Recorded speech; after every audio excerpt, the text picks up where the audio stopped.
All right. There we go. Okay, it's up. All right.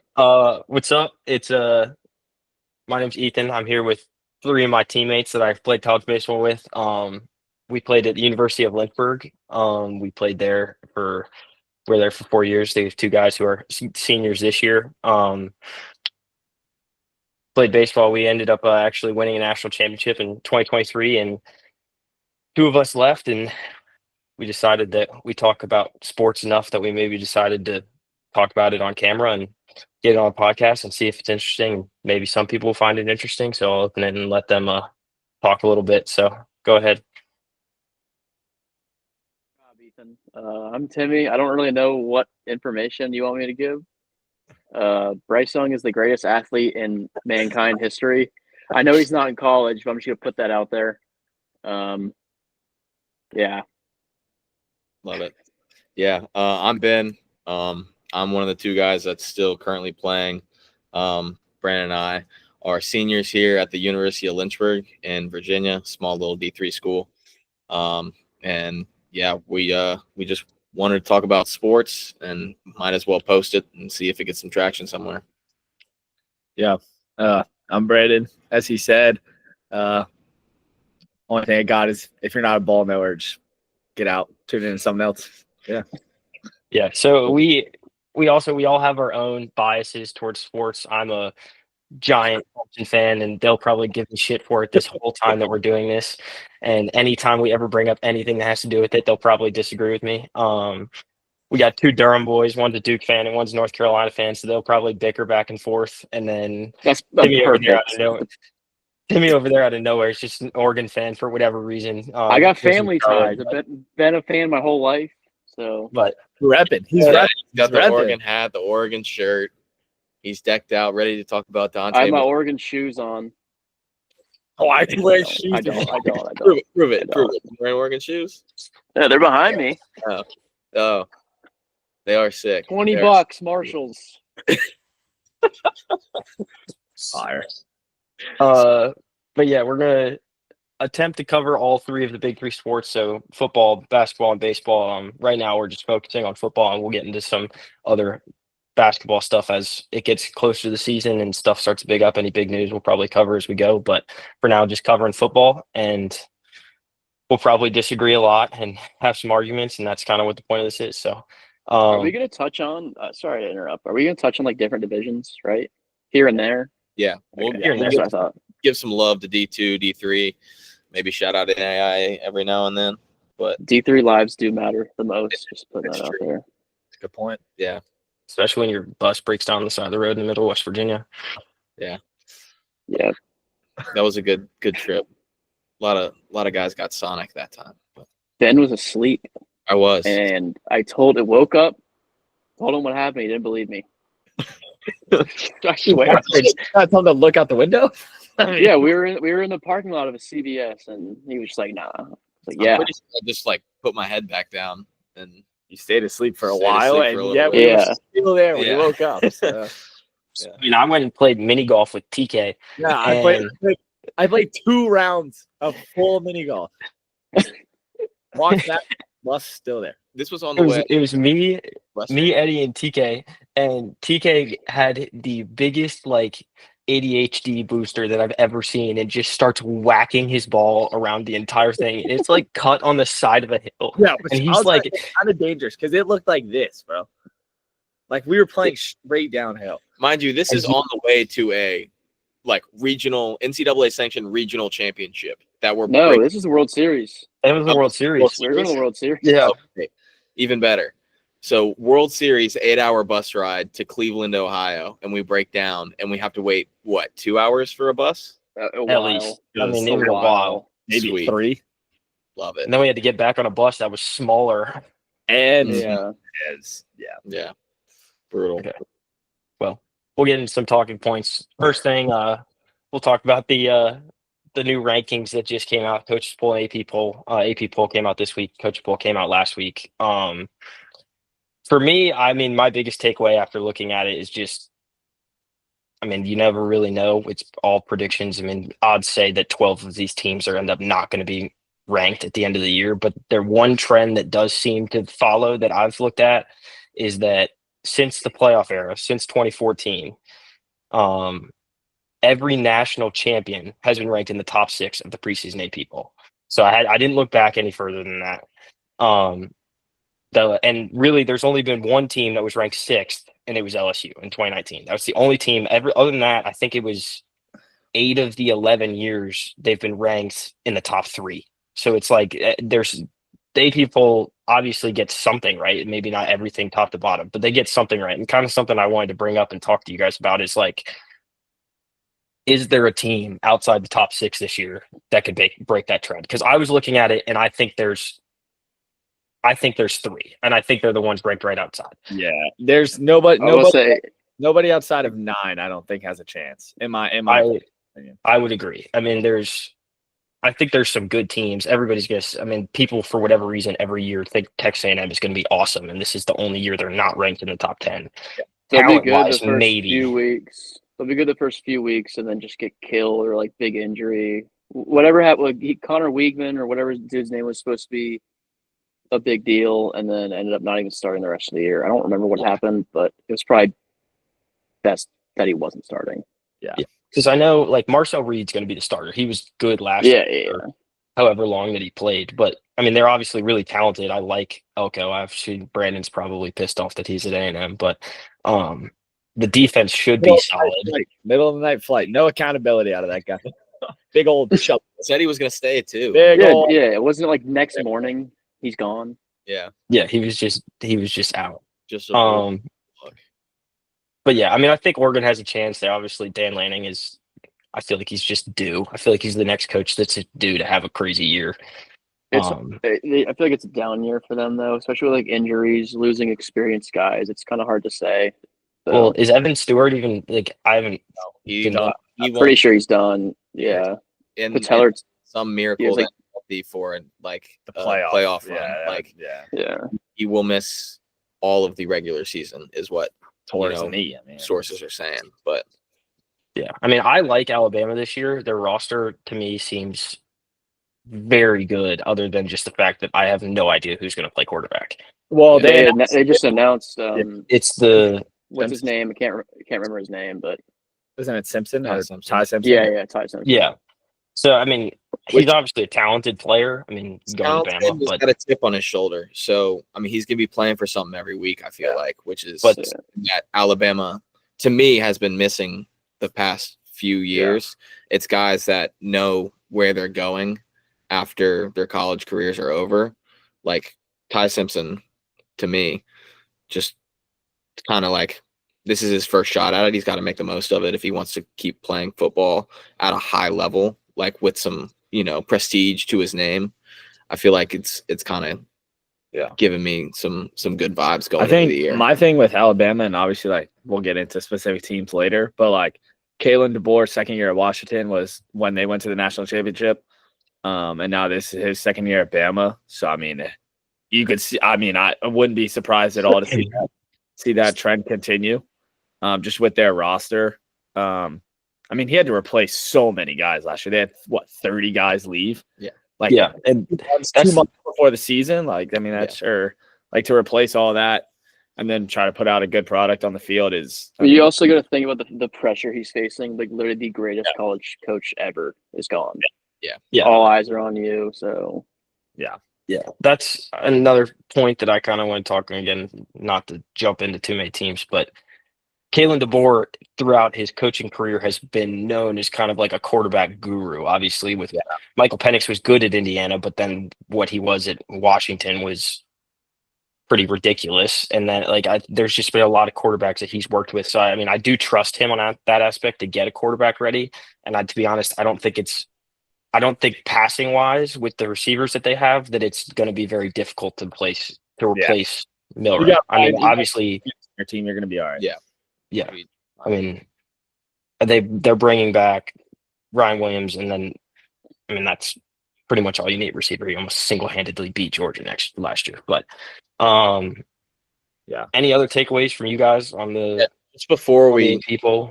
Yeah, before we go into teams, our team talk for the week. I know we're not talking about the Big 12 this week, but I feel like the AP poll leaving BYU off is a big time snub.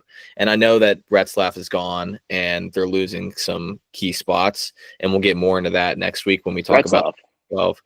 Yeah, that was the kid's name, right? Jake No. No, I know BY Jew?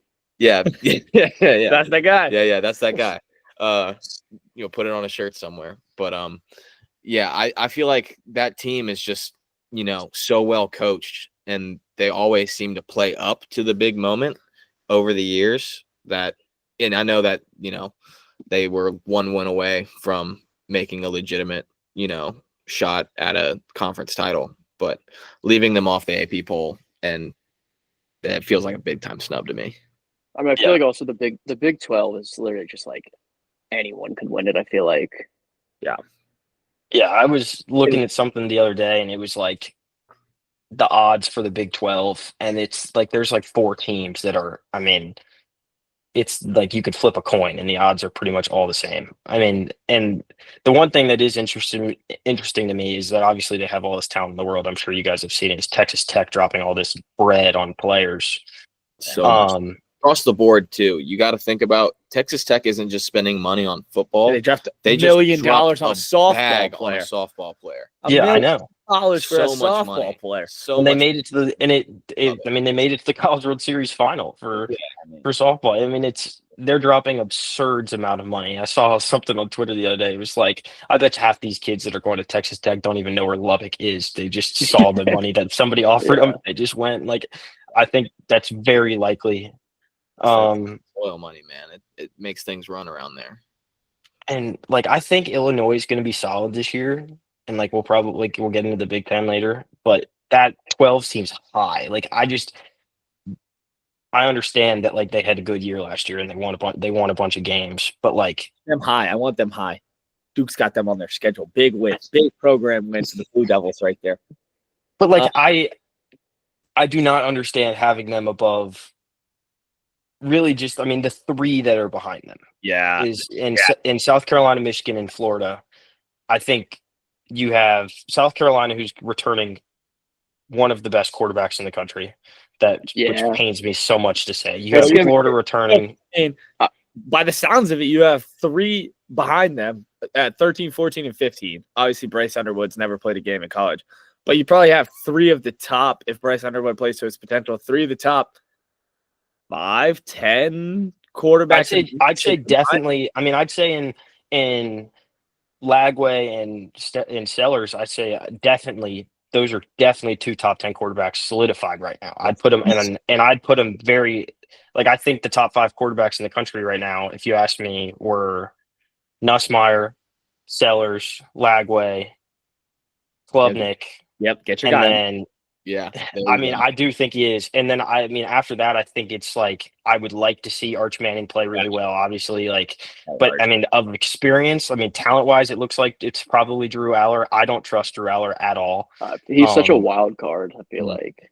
Yeah. Like it's just, and like they say that they have these receivers this year, and maybe they do, and maybe it'll be better. But I don't know. Just look at Aller's numbers, and we say that we don't trust him, and he's near like a 70% completion rate last year. Like he completed like 68% of his passes, and we're saying but trust him.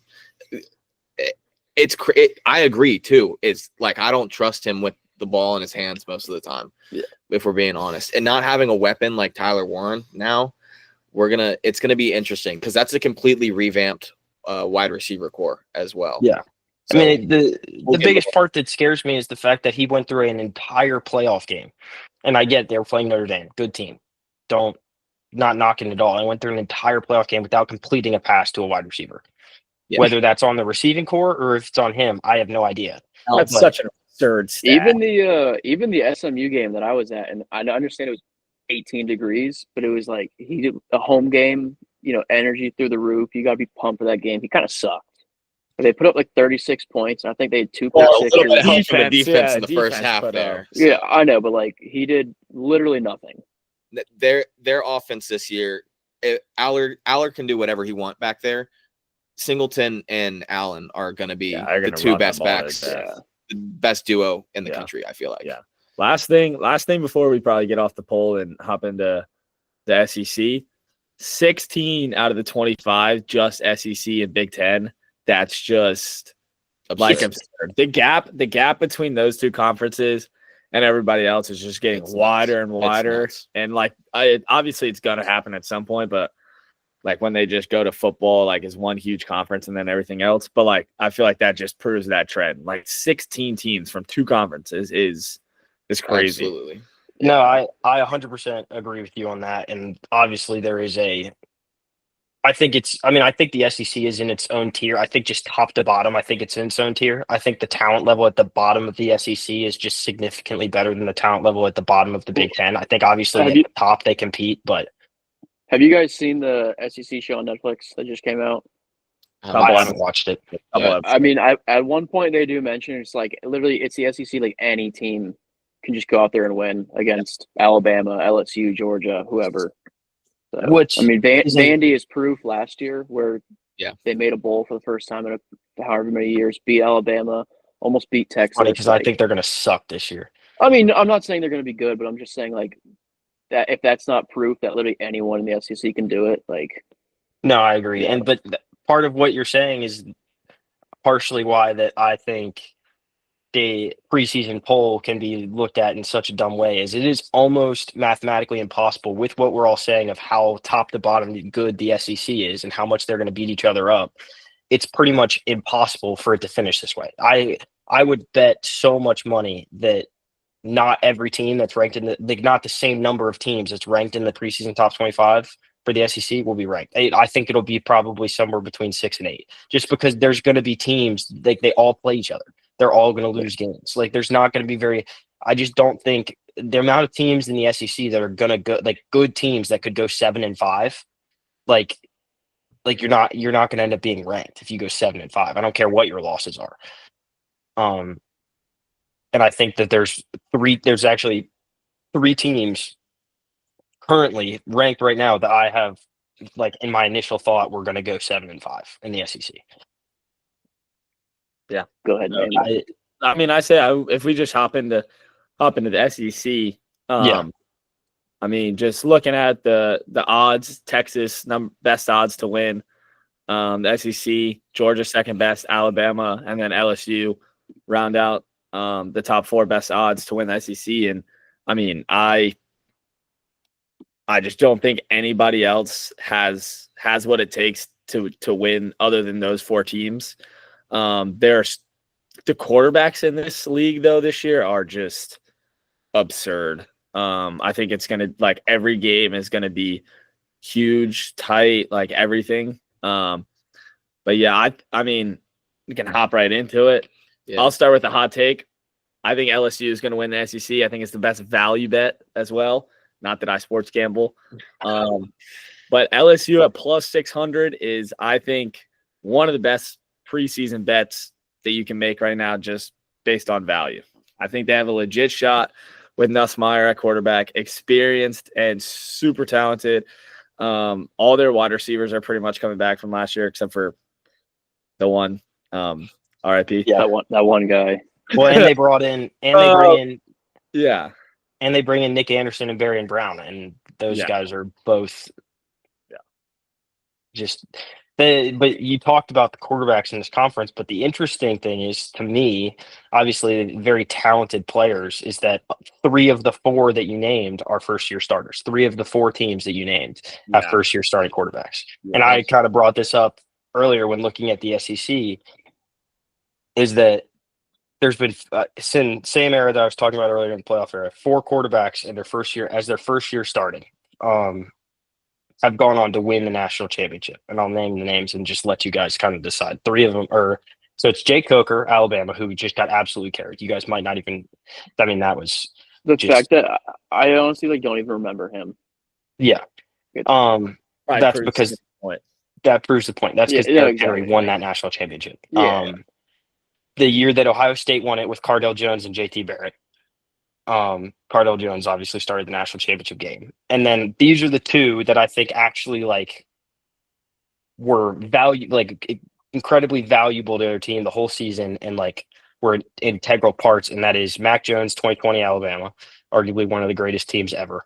And then 2018 Clemson with Trevor Lawrence. Other than that, every other first-year quarterback, there's only been a couple that have even won a playoff game. Like, it's just Jalen Hurts won a playoff game. Like, it's just a lot of big names and obviously crazy talented rosters. But, like, it just doesn't set up crazy well. Like, obviously you got Texas with the first-year star. I get it. Arch started a couple games last year. I mean, I trust Arch to an extent, but he's going to obviously have a crazy hard test playing on the road at Ohio State in his first career game. First career, like, true road start. I think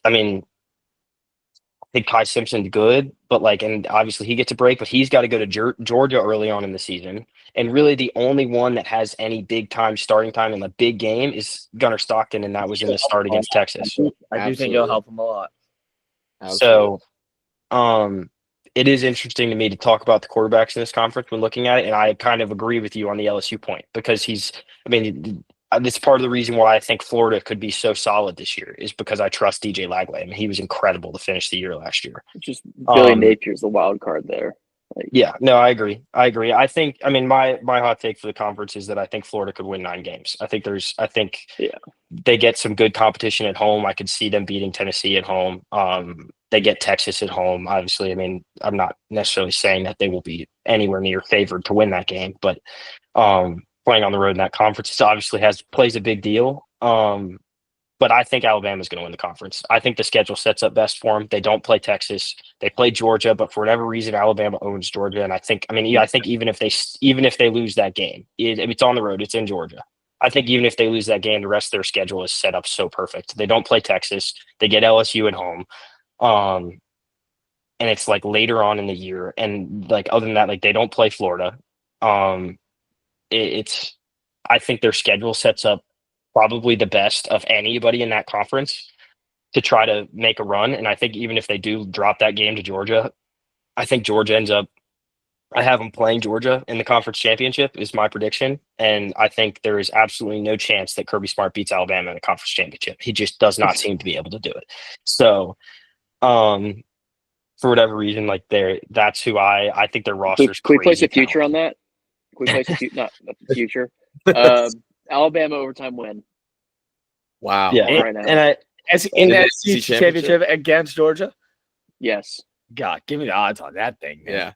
Yeah. Right now. I don't disagree at all. It's obviously it's Alabama, so they're always gonna have a shot. Not even just their offense though, because I think their offense will be more of the question mark than their defense will be, just because how many people they're returning on defense.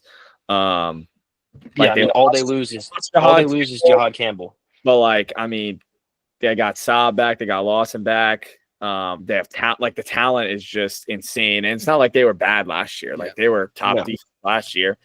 They get those 2 back. I think they're obviously I think they're going to be legit. The schedule does help though. The schedule helps, and then you factor in the fact that Kalen DeBoer is known for developing QBs.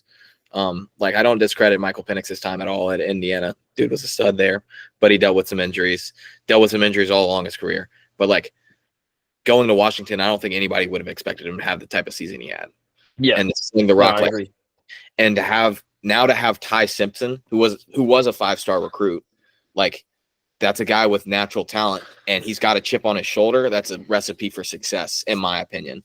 And that just gives me a lot more confidence in Bama going into the year than if they hadn't really sorted out their QB position.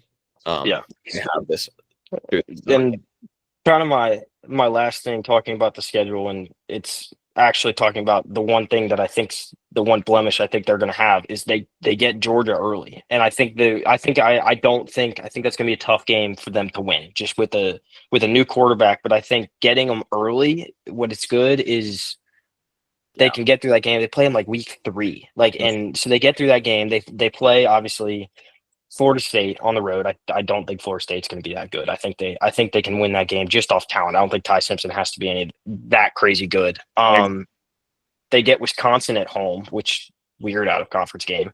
Last year on the road, so and I think they're going to murder them again this year. and then they get Georgia. So they get on the road at Florida State, which I LSU think at home too, which is massive in my opinion. yes, that I agree. No, I agree. And Getting Georgia that early, like you don't get to face a Gunnar Stockton that inexperienced later on in the year. exactly. And I think the other thing that helps is that it still allows them to build momentum. Yeah. Like you get LSU at home later on. It can be like a completely different team at the end of the year. Like, It feeds the locker room some. Yes. So that's why I thought that it's been what Alabama hasn't won a conference championship since what 20? Bryce Young. I think, yeah. I don't. It was Georgia. No, Georgia. No, but one of the years Georgia won the national championship, they didn't win the conference. That's right. Alabama won it that year. Alabama won the conference, and then Georgia beat them in the national championship. It was either 18 or 19, right? That was that they won in. Georgia won in 21 and 22. Boy, we were. Yeah, Georgia We won are in not 21 and right now. 22. 21 is when Way they beat. off, Ellis. Way off. 21 is when they beat Alabama. They lost Alabama in the conference title and then beat Alabama in the national championship. And then 22 was when they played TCU and just beat the brakes off of them. Yeah, they beat Georgia in 2023, fellas. In the conference title? Yeah, in the SEC championship. Really? Yeah. Oh, I guess. Oh, Slightly. yeah. No, they went in as the 4 and lost to Michigan. You're right. Yeah, because they were not going to make the playoff that year, remember? And then they won that game, and then they made the playoff. I think over Georgia, right? Yeah, they made the playoff over Georgia. That was the year Georgia was the 5 and played Florida State in the Orange Bowl. Yeah. Or Sugar Bowl or whatever it was. Yeah, and absolutely. I feel like the team that we've talked about least and is the number one team in the country is Texas. Out of the big four. Just all the talent in the world. Yeah. Up and down.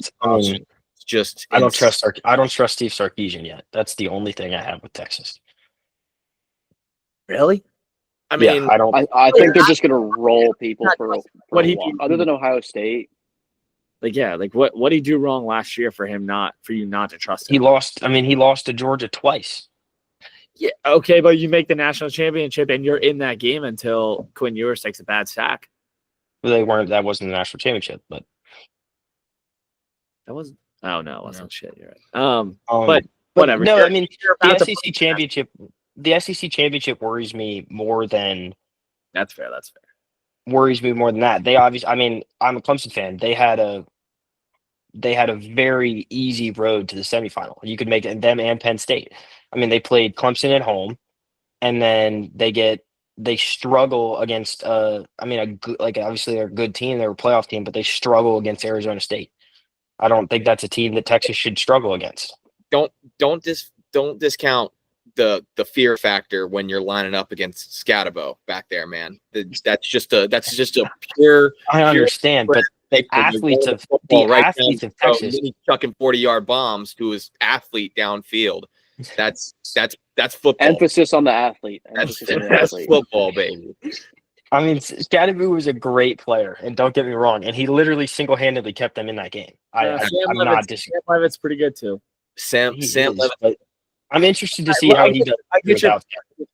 I love how we talked a little bit about some quarterbacks earlier, and I know that we're on the SEC now, but the fact that Sam Levitt's name hasn't popped up a little bit going into his sophomore year, kid's gonna be a stud the next 2 years at Arizona. No, I agree, but Kenny Dillingham is also a very good coach that I feel like kind of overlooked.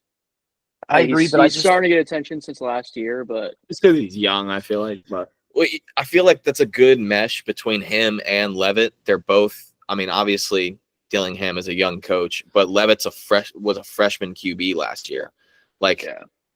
To have that confidence as a young coach and a young quarterback, to me, that's a little bit unprecedented.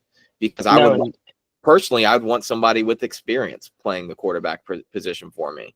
And the opposite way, he put his trust in a kid that when you look at him on the street, you're like, this kid makes TikToks. He doesn't play Big 12 football. No, and the other thing is that it's kind of seemed like a trend in college football over the last however many years that second-year quarterbacks, like quarterbacks in their second year starting, have been really, really good. I mean, saw it with Nussmeier last year. I mean, you definitely saw the jump that, obviously, being my homer pick, you saw the jump that Cade made last year. But I mean, Jalen Milroe has made that jump. I mean, there's just a bunch of quarterbacks that you just see how big the development is between their first year starting, their second year starting, for those guys that aren't like the crazy high recruits, the Trevor Lawrences, those type of guys, the Bryce Youngs, the just Justin Fields, the guys that don't come out of high school necessarily as like fully developed. I mean, you get like one of those, maybe a class. Yeah. So like other quarterbacks, like that's something that I think has been overlooked in football for a while, is that quarterbacks need time to develop. So I agree with you, seeing how well he did his freshman year, and then now you give him a full year under that system and a full off season. Yeah.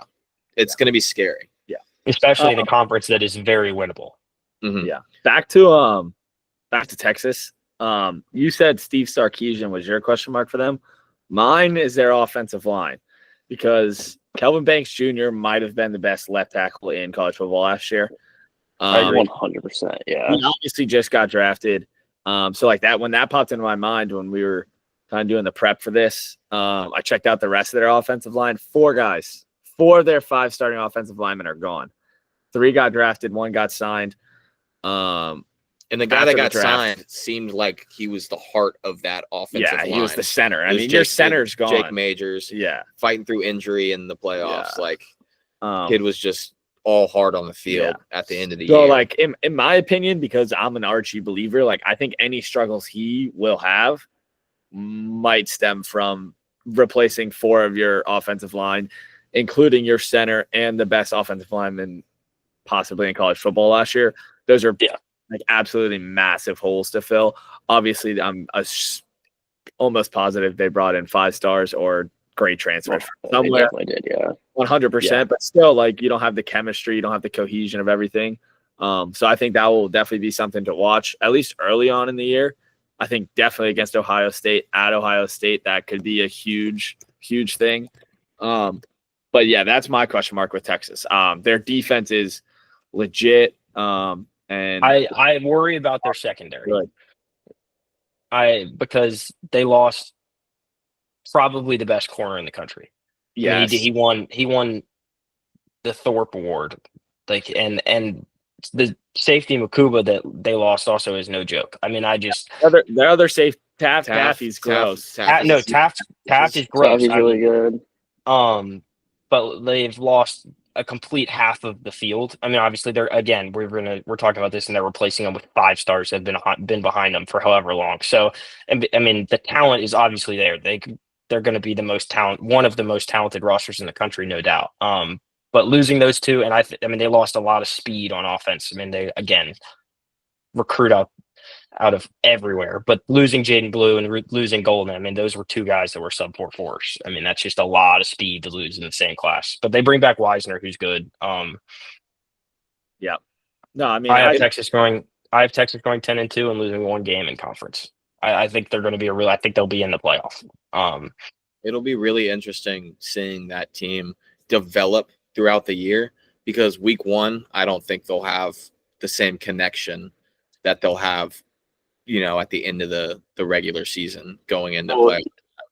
Yeah, and that game's interesting for a lot of reasons too, because I think both of them will be the same way. Yeah, absolutely. That game's gonna be fun. I mean, it's gonna be fun because it's gonna be 2 undeveloped football teams in my eyes. All the talk about with phenomenal defensive schemes. Yeah. All the talk about like your non-conference schedule like not mattering, and Texas and Ohio State were just like, fuck it, we'll play the biggest game in the country, 1 versus 2, first week of the year. Yeah, and I think it's a good trend because it's happening in a lot of places. I mean, like these out of conference bigger games. Like, I mean, it's obviously one of the teams isn't ranked in some of these matchups, but even like South Carolina, Virginia Tech, like, those games. And that we mentioned, like, that's not Michigan, Oklahoma. Yeah. obviously week 2. I mean, obviously the LSU Clemson game. Bama's also playing. Like Bama's out of conference schedule to start the year. They're playing 2 Power 4 teams. They're playing on the road at Florida State, and then they're playing Wisconsin at home.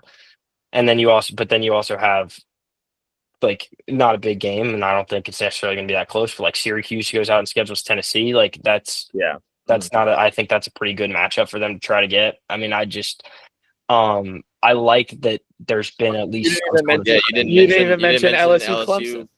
Yeah, I was waiting for that. Yeah. Did I not? Well, LSU Clemson, and the other one is Notre Dame, Texas A&M, Notre Dame, Miami.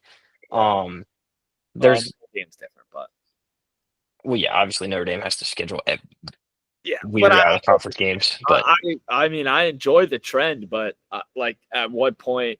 I mean, I feel like it's sitting in the committee's hands of whether or not that trend will continue. I mean, if they think that it matters, and when it gets down to picking teams for the playoff, if it matters and teams are picked ahead of other teams because they played a better non-conference schedule, even if they like lost maybe like, but they played a better non-conference schedule and it puts them at 7 instead of 9, like, or they get in at 12 instead of out, like that's going to be the reason the trend continues. Like if it's like last year and then like non-conference schedule just doesn't matter, then I mean you can kiss those games goodbye because no team will schedule them because they can win 4 easy games to start the year and have 0 losses. Like, I mean, the conference that I could see it, like the 2 conferences that I could really see it sticking in, is neither of these 2 that we're talking about today. It would be the ACC, Big 12 trying to get better non-conference schedules to help their resumes.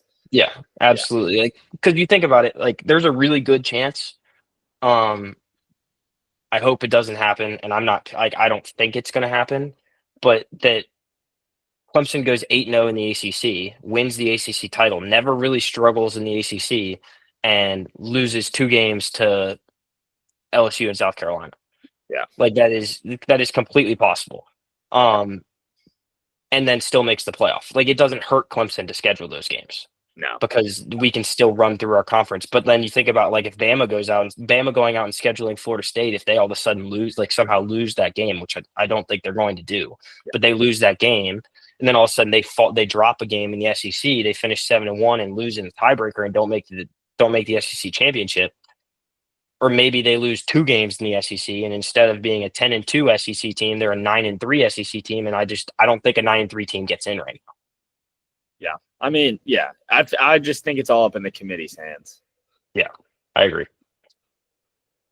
Okay. What else do you want to talk about? I think the next team that, I mean, at least you, Smitty, had out like right outside those top 4 in the SEC was Florida. Obviously, in my opinion, just straight hot seat for Billy Napier this year. If Billy Napier has a great year, he'll get another contract. If he doesn't, I think he's gone. He's 19-19 right now as a coach at Florida. Yes, that's just not going to cut it. But in his defense, he recruited DJ Lagway, and he might be his savior because that guy is insane. He's awesome. Yeah. He's like, if I could be a quarterback, I feel like I'm picking like him. Like he's like that's. Throw the ball 1,000,000 yards, run as fast as he run. Like he's sick. Like just go ahead and say it. No. To end the year last year like that, he was just ridiculous. Like that. No, I completely agree with you. And you obviously had marked down the schedule is very tough, and which concerns me because I think they're going to be a very good team, and I'm going to say it, but. They're an example of one of the reasons why I hate how the SEC does their schedule of like a 2-year block with just like the same teams both years, but just flipped like locations. I think that's the stupid. I agree. I think it's dumb also. If you look at their schedule, the only home games they have for the big SEC teams are Texas, Georgia, Tennessee, which are all Georgia's neutral teams. Yeah, Georgia's right, but still like the only games where they're not on the road are still just insane opponents. They got LSU at LSU.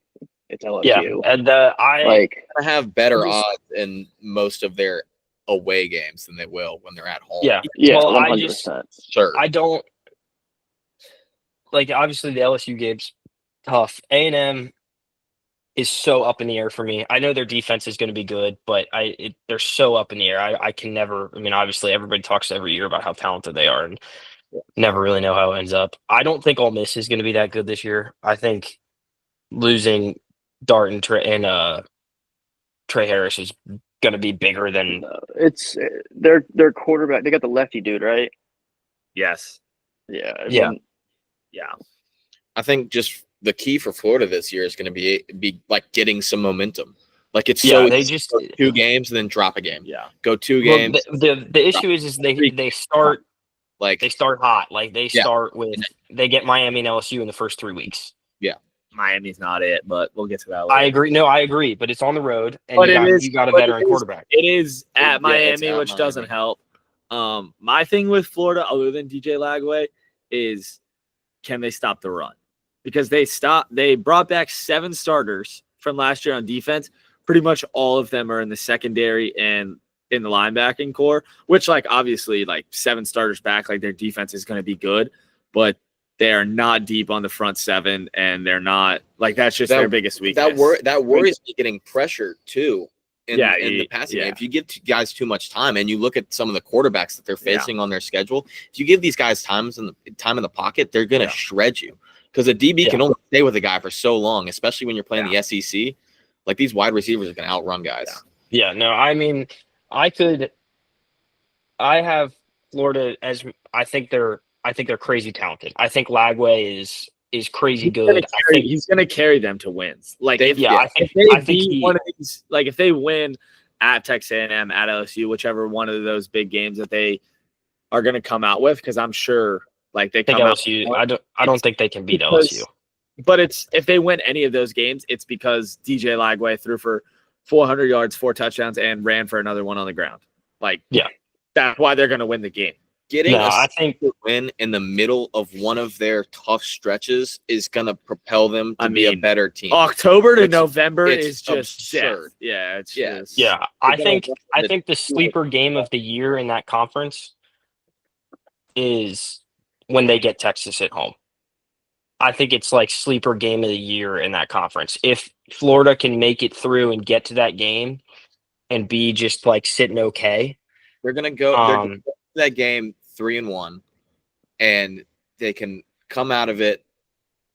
They can come out of it 3-2 and still be very, very good the rest of the year. It's just how they come out of it 3-2. Yeah. Is it a really shitty loss? Do they get blown out at home?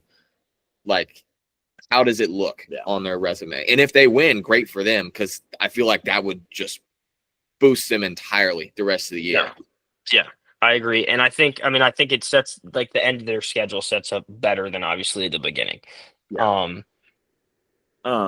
They kind of get a throw in playing. I think they'll beat Florida State. I don't think Florida State will be that good.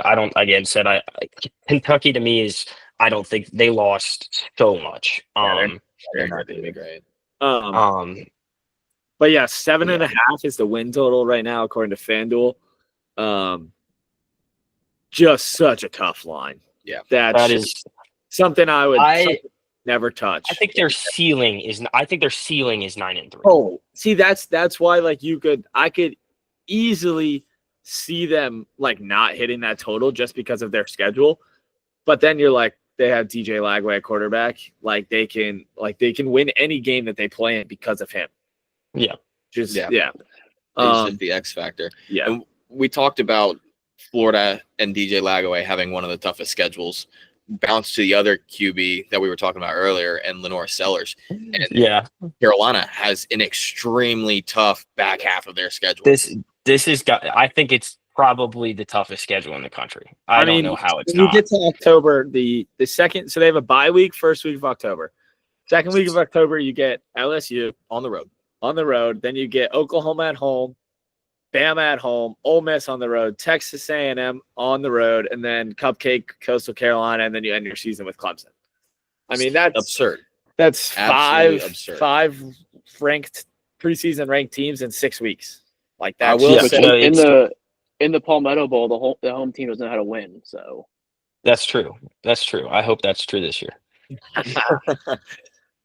I hope it's not true next year, but I hope it's true this year. I feel like this conversation for South Carolina is very similar to Florida. It really is. I mean, like you wrote extremely talented quarterback with you have people coming around him that will be good. You have 5 starters coming back on offense. Nick Harbor's pretty gross. He was one of the best wide receivers in the SEC last year. Which will easy there. He was pretty good. He's pretty talented. Did you see his stats? He had 300. Have you seen his attributes in college football? I know, I agree. And I wrote 6'4", on here, 99 speed, 99 jump. I wrote on here he's a freak athlete, and he averaged 15 yards a catch. He's obviously right there. Emphasis on the athlete. Yeah, he's obviously crazy talented. Absurd. But the fact that he has all that and he only went for 374 yards last year is a little concerning to me. But I'm also predicting him to have a huge breakout season this year. I think he's going to be a whole lot better. Because people are also forgetting that I don't even know that he played very much football in high school. He ran track and then ended up just starting to play football late because I think the difference for me between South Carolina and Florida, which is if these teams played each other, I'd probably lean Florida, is the defense. Florida has a lot of returners coming back. South Carolina, not so much. And they got 4 people coming back. Obviously, Dylan Stewart's going to lead their defense, SEC freshman, all conference or whatever last year. But he's nasty, but their defense besides that, I don't think is going to be very good. Yeah, they're going to have to score in bunches to win games. Yeah, they can't go drive after drive, empty possessions. They're going to need to be a consistent force on offense. And I think having those 5 games to open up their schedule will help them get through growing pains early on so that when they get to LSU, when they get to Alabama, when they get to be on the road at A&M, they're going to be able to figure stuff out within 1 to 2 possessions of getting shut down. Yeah. No, and talking about you, I also would take Florida over them head-to-head. But the main reason that I would take Florida over South Carolina head-to-head is that if you take the quarterback run game completely out of it, just for both sides, take it out. I trust Lagway's arm over Lenore Sellers, just strictly based off arm. And I think there's some teams in the conference, these big defenses, good teams in the SEC, that should be able to there's obviously the tape is out on Sellers now. I mean, if you gotta take away the run game. And I watched it in that stadium for 3 hours last year. That guy just break tackles and run for 35 yards. And somebody this year is going to see the tape on that and be like, look, we're just going to, even if he throws for 400 yards and 4 touchdowns and beats us, okay, you just cannot let that guy scramble around. So I think that if there is a team that does end up finding a way to slow him down on the run game and not let him scramble over the place, I trust Lagway's arm more. Yeah. I agree. And I think for me, it's not even about Lagway's arm. It's about Lagway's decision-making, especially early in a play. Sellers' biggest point for me is obviously his legs, but it's his ability to extend plays with his legs and to make stuff happen out of broken plays. And I feel like Lagway just makes better decisions earlier on in the pocket sometimes, which is huge if you get to a defense that knows what they're doing and they can contain Sellers and limit his ability to get outside the pocket. If you contain him and force him to chuck up throws, obviously Lagway's arm talent would play better in that situation.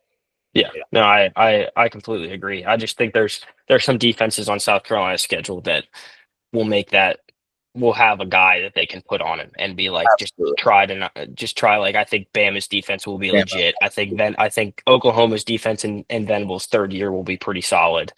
A&M's got talent, and I trust their defense. Given the accusations made against Mr. Mateer here in the last that's the next team I was going to talk about. You can't just because it's all fun and game. It's just Venmo, They're the next best ranked team in SEC. After the teams we just discussed, I think they're before John Mateer sent some Venmo transactions. I thought they were gonna have like one of the biggest jumps in the country this year. With his status up in the air, I don't really know now. But it'll be interesting to see how the NCAA comes down on that. Yeah. Because it's precedent. Can you prove a Venmo? I mean, I guess unless you find the account, like, can you prove a Venmo specifically? Like, they definitely can. It's yeah, NCAA. it's NCAA. They can make stuff up if they want. Let's be real. No fun. That's why we don't bet. Yeah. Because the NCAA says so. I agree with Oklahoma. I think they could be really good. I think Venables, obviously everywhere that he's gone, they've played good defense, and that obviously in the SEC will be massive this year with the quarterbacks that they're going to face. I mean, their schedule is just so. I mean, we're going to say that with everybody in the SEC, but yeah, I think I really thought they could be, or I still do if Mateer plays. I think they could be pretty good. I think they can have some surprising upsets more than just the Bama game that they won last year. The only thing, again, another offensive line that's just not great. Yeah, no, I mean, I say all this, and I think they could be pretty good. And with that schedule, I think they're going to go 6-6. Yeah, their schedule. Yeah, like but it's. I think LSU, Bama, Michigan, South Carolina, and Texas. Yeah, all within a 5-week stretch there. So it's ridiculous, and I don't think they'll beat Texas. I just don't. The last 7 weeks of their schedule, there's a huge possibility that they go 1-6.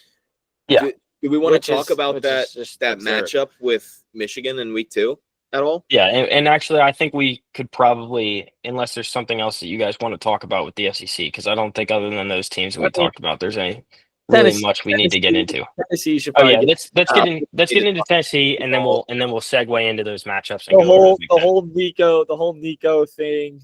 I mean, that was just Nico is a little greedy loser for that. His dad can piss off. His dad's a fat fuck. That's just ridiculous. That's just the most makes its way out. I feel like NIL, never.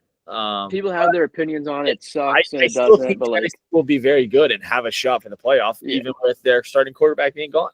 I think still with stuff like that is where NIL kind of messes it up. It's really your star quarterback just leaves. I agree with what Brandon said. I think they have an absolute shot at making the playoff this year based on their schedule. I do not believe that they have a shot at being one of the best teams in the country. No way. No. They're going to do if they make a playoff, they'll do the exact same thing they did last year. Yeah. They'll go in and they'll get absolutely trounced. 100% agree. It won't be pretty. And I don't think the committee might take that into consideration. They definitely will. It's also if a Tennessee team is 10-2 coming into a CFP and there's nobody else behind them that has a pedigree like they do, they're gonna put them in. Yeah. And I agree. Really bad first round playoff football because I don't think this team is built to win big games. They would be one of the teams that I would be okay with a group of 5 team, like a second maybe group of 5 team, because obviously one has to get in. Right. Yeah. One has to get the that would be conference winner. That would be where I could see if a second group of 5 team, maybe 2 are undefeated or 1 has 1 loss, maybe they could get in over Tennessee, and I probably wouldn't bat an eye, to be honest. You look at their schedule, and they have an absolute possibility of going 10-2 in these games because they face the developed. This is for good or for bad. A developed Oklahoma team and a developed Florida team. They're going to get to see whether or not this Oklahoma team is legit and their offense can find a way to produce. I mean, given Mateer's offensive capabilities, they have 4. And they're going to see whether or not Florida has a real defense this year. They have 4 hard games all year, and 2 of them, if I'm correct, are at home. Yeah, they get Georgia. 2 of them are home, and 2 of them are on the road. So, I feel like they have a pretty decent shot of coming out of that. 2-2, and if they come out of that 2-2, they finish the year 10-2. Yeah, no, I agree. Yeah, I think But it was I do think Dylan Sampson kind of carried. Nico's good, but Dylan Sampson kind of carried their offense. 100%. He's gone, which will kind of be rough. Only thing I'll say about Tennessee other than that, Boo Carter, breakout player. Boo Carter plays all three sides of the ball. Freak Athlete. Freak Emphasis on the athlete. Last All year, right. at the end of the year, he got reps at wide receiver, at corner, and played every down of special teams. And he's nasty. And I think he could be very, very good. One of the best players in the SEC. But we'll see. the only thing I have on Tennessee, and is the fact that Heupel, really, no matter where he's been, has been known for being so explosive on offense. I mean, remember the year that they had Hendon Hooker? Obviously, that team was crazy talented with Hendon Hooker and Hyatt and all those guys. But That's just why- thinking about how they won games, just Aguilar can sling that's it why I too. realistically think that 10-2 is like a very real possibility for them, because there's two teams on their schedule that won't let explosive plays beat them, and it's Georgia and Alabama. Yeah. You're not going to Yeah. beat them with explosive plays. Yeah. I feel like, because they're just not yeah, going to let. and But I Oklahoma, agree. you can beat them with them. They're gonna let guys get deep in their secondary, and you can throw bombs. And with Aguilar's arm talent, like, that's an entirely real possibility. And you just need one or two of them to hit. That's it. No, but the thing that is scary for me about Tennessee this year, I know Aguilar can sling it, but that was not their DNA last year. They were not slinging it all around the yard and throwing Throwing it behind the line of scrimmage. yes, Quick passes and just handing it off. And the D line is gone. Yeah, it is. And they were gross. And they were gross. It kept them in games. Like if you had told people in 2022, that year that they had all those crazy teams, that Tennessee was winning games, running the ball, controlling the line of scrimmage, and playing good defense, you would have looked at them and been like, "You're crazy." Yeah. And the fact that, like, I think it is good that they were able to win games like that last year, but I don't think that's how Heupel wants to win games, and I don't think it's necessarily sustainable year over year, because obviously Tennessee always has talent, but I don't know that they're going to have talent top to bottom like that at running back and at defensive line, they all happen at the same time like they did last year. And if they can't sling the ball around like they have in years past, I question whether or not they're going to be able to really win a ton of big games. I agree. I think last team that's notable in the SEC, I mean, we can talk about more, but Ole Miss, ranked in the preseason poll. I don't think they'll be ranked to end the season. I don't think that's a hot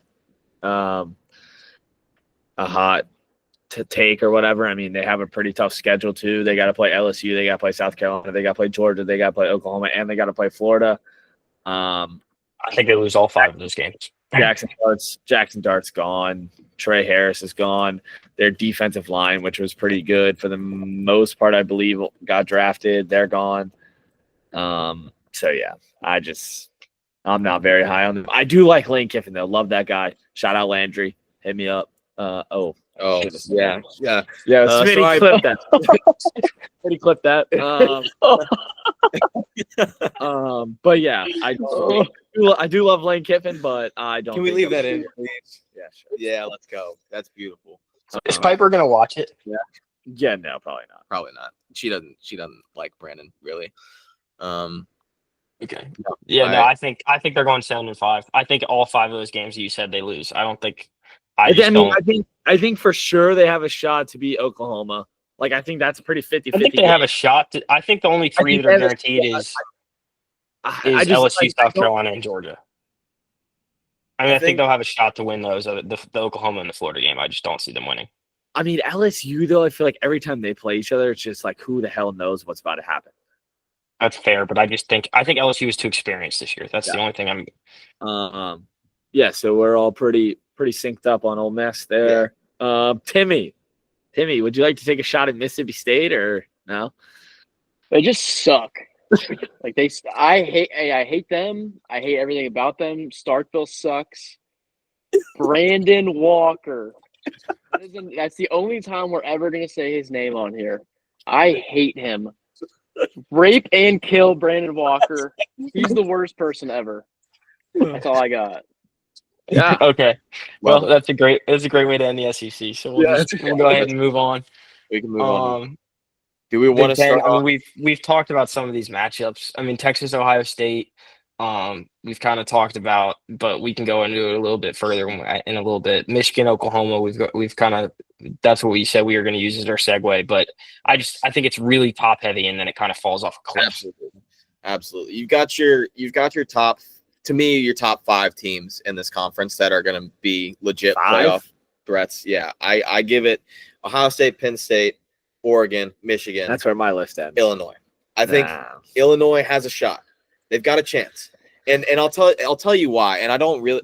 We can start with Illinois if y'all want. I'll get down to my notes here. But Illinois returns the second most starters in the country.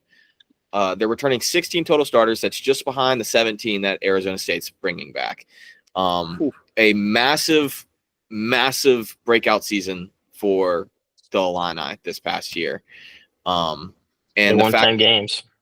Yeah, the fact that Altmaier is coming back as a junior this year, this is going to be his. We talked a little bit about Sam Levitt having a big step up for his second year starting. Altmaier is going to have the same thing for me with Illinois this year. He was good last year. He was consistent, but he wasn't explosive all of the time.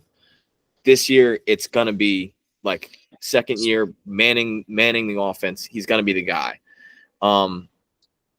To me, the big question mark is Illinois' defense. I just don't know if they can hold up talent-wise against some of these other teams. That's what I'm They're worried not going to about. be able to stop the top team. I mean, no one in the world can stop Jeremiah Smith. Like their run defense last year was not good, and they don't return their D line whatsoever. Yeah. All most of their returners are linebackers and in the secondary. And all 3 guys up front are gone. So they went into the transfer portal to get guys to help shore up the D-line. And I just don't know if it's going to be enough to actually matter in big-time games. I mean, I worry about the running backs in this conference against them. Luckily, they avoid Penn. They don't play Penn State in the regular season, do they? I don't believe so. No. I think that's huge for them to avoid the run game that Penn State's going to put out this year. I have conditional. I've said that I think if Ohio State is going to lose a game this year, just with the way that their schedule lines up, they get Penn State at home, they get Texas at home.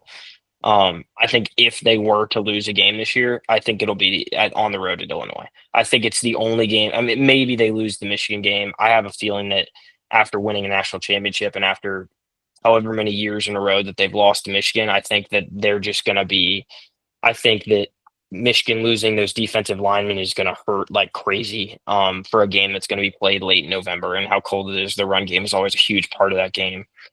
I don't see Michigan being able to beat Ohio State this year. It's also just going to be a lot for a freshman quarterback. I know he's not really going to be a freshman at that point because he will have played the whole season, but freshman in that game, I don't see doing that well. It's just so emotional, and I see Ohio State winning that game. I really think the only game that there is potential for them to lose on this schedule that I think is that Illinois game, unless their quarterbacks are just bad. If their quarterbacks are bad, then they could lose to Texas or Penn State very easily. Obviously, number 1, number 2 team in the country. Ohio State does not lose at home very often, and I mean, we say that a lot of the top teams. It was one of the I didn't talk about it, but it's one of my big things with Georgia this year. They lost their last home game. Just putting that out there. Yeah, to Michigan, but that's a little bit different, and that's also not true because they're CFP. Yeah, they played Tennessee in the first round. That is true. But yeah, the Michigan game is always kind of toss a coin. It's just whoever's hot at the time can win that game. I mean, you can say that a lot of rivalries. With 2 quarterbacks that don't have any. Has Ohio State announced the starter yet? No, they have not. That's the thing that they aren't going to announce. If Ohio State had announced a starter, my best projection, not bet, would be Ohio State to win this conference.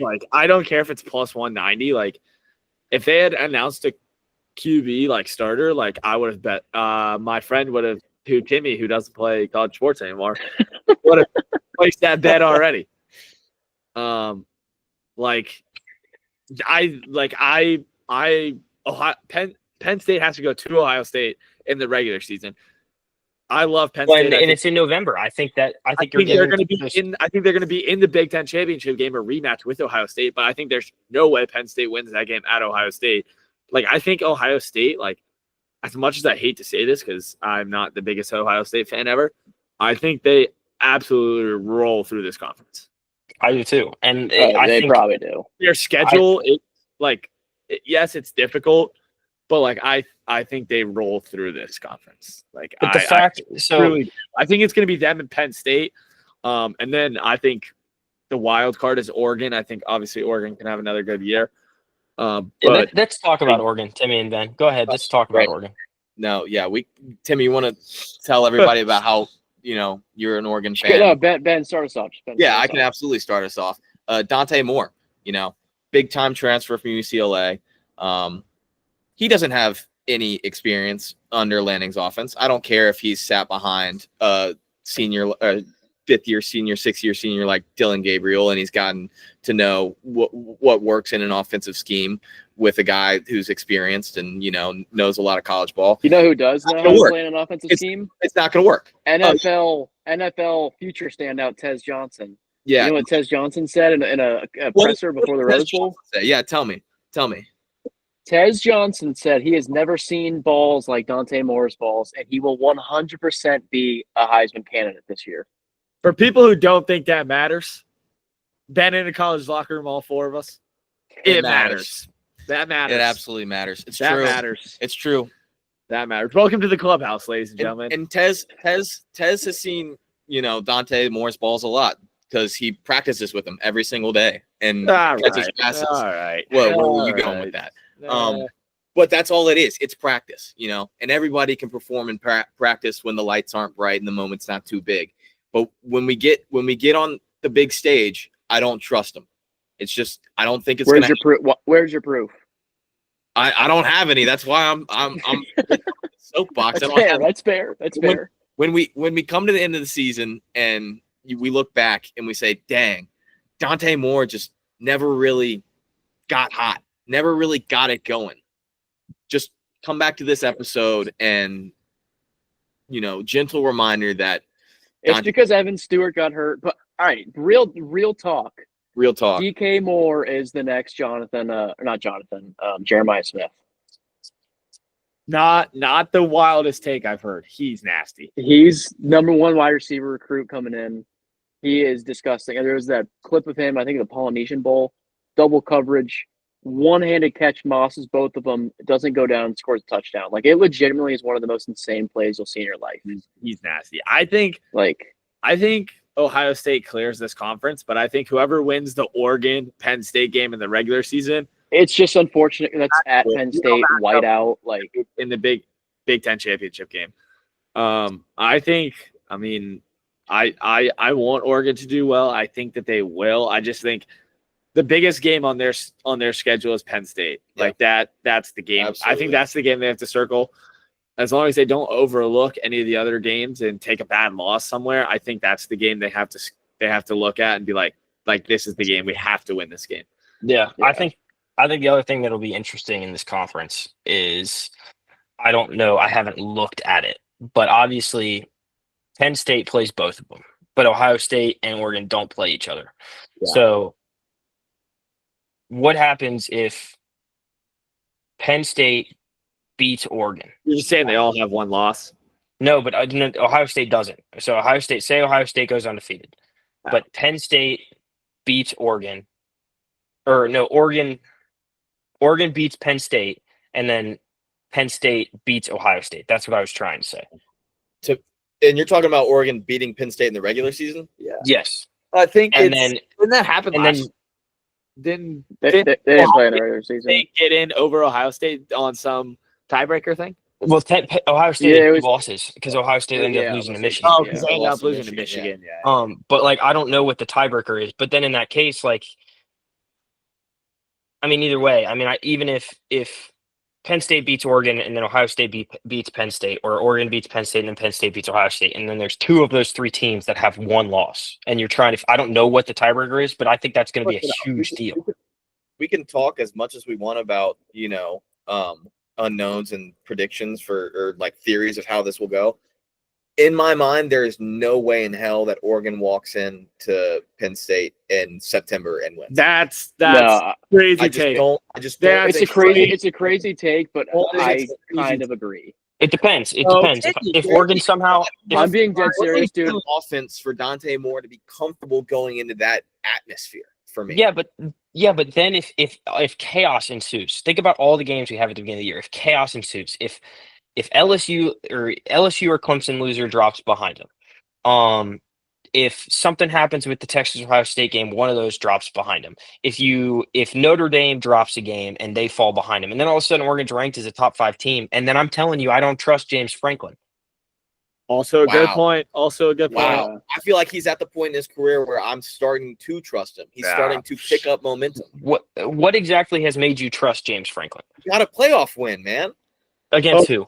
He got himself a playoff win. He got Against 2 of them. SMU. Against SMU. He got 2 of them. Against SMU. And Boise State. So he got so Momentum for me, nonetheless. And he beats an SMU team with a bunch of players who have never been outside in weather under 60 degrees. Who did Penn State play after they beat Boise State? Notre Dame. And they lost. What happened? What happened? They lost. They lost. Yeah.